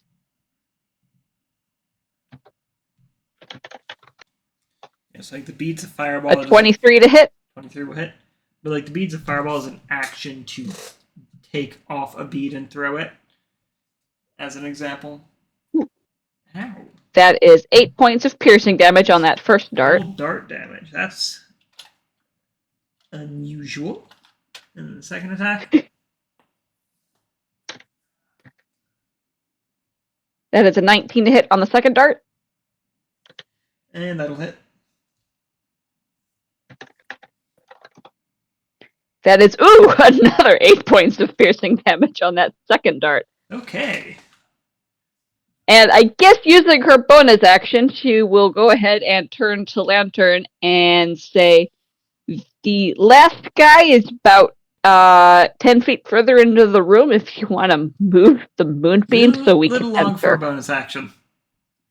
Okay. The other guy's in the back of the room. Moonbeam's in the way. I fully intend to move it. I can't really do anything till my turn. Yes. Okay, Well, your turn. Fiona can't. Yeah, that's going to end her turn. Yeah, it's I need to get up early and it's Yeah, getting no, late. we're almost done here. I don't know. So it's your turn, Lantern. I think I got... Okay, yeah. I'm moving Moonbeam Okay. for my action. Alright. That's a save on him for that. 18 save. Finally. That'll be 12. Sorry, it's 13 damage without the halving. It's a 6. He has it. Yes. There's your 6. Okay, he's gonna go ahead and we'll just make this quick. He's gonna Ray of Frost. I guess Bruno's most readily seeable. Okay. That's going to be a 10 to hit. No. Alright. Dori, your turn. Okay. Dori is going to. Dori is going to just do vicious mockery. Save her spell slots for whatever's Alright. coming next. And that is a. What does that save again? It's a.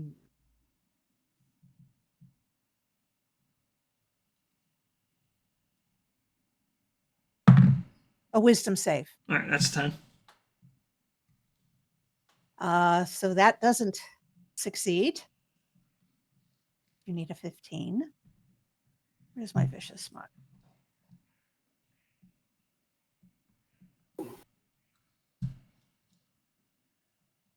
And yes, I did see what you told her, but she likes this extra damage. Oh, Okay. she rolled max. And that'll be 10. able to end it. Okay. All right. Alrighty. Real quick, how many? Can I get both my darts back or just one? Half. Half. All right, so just one. Excellent.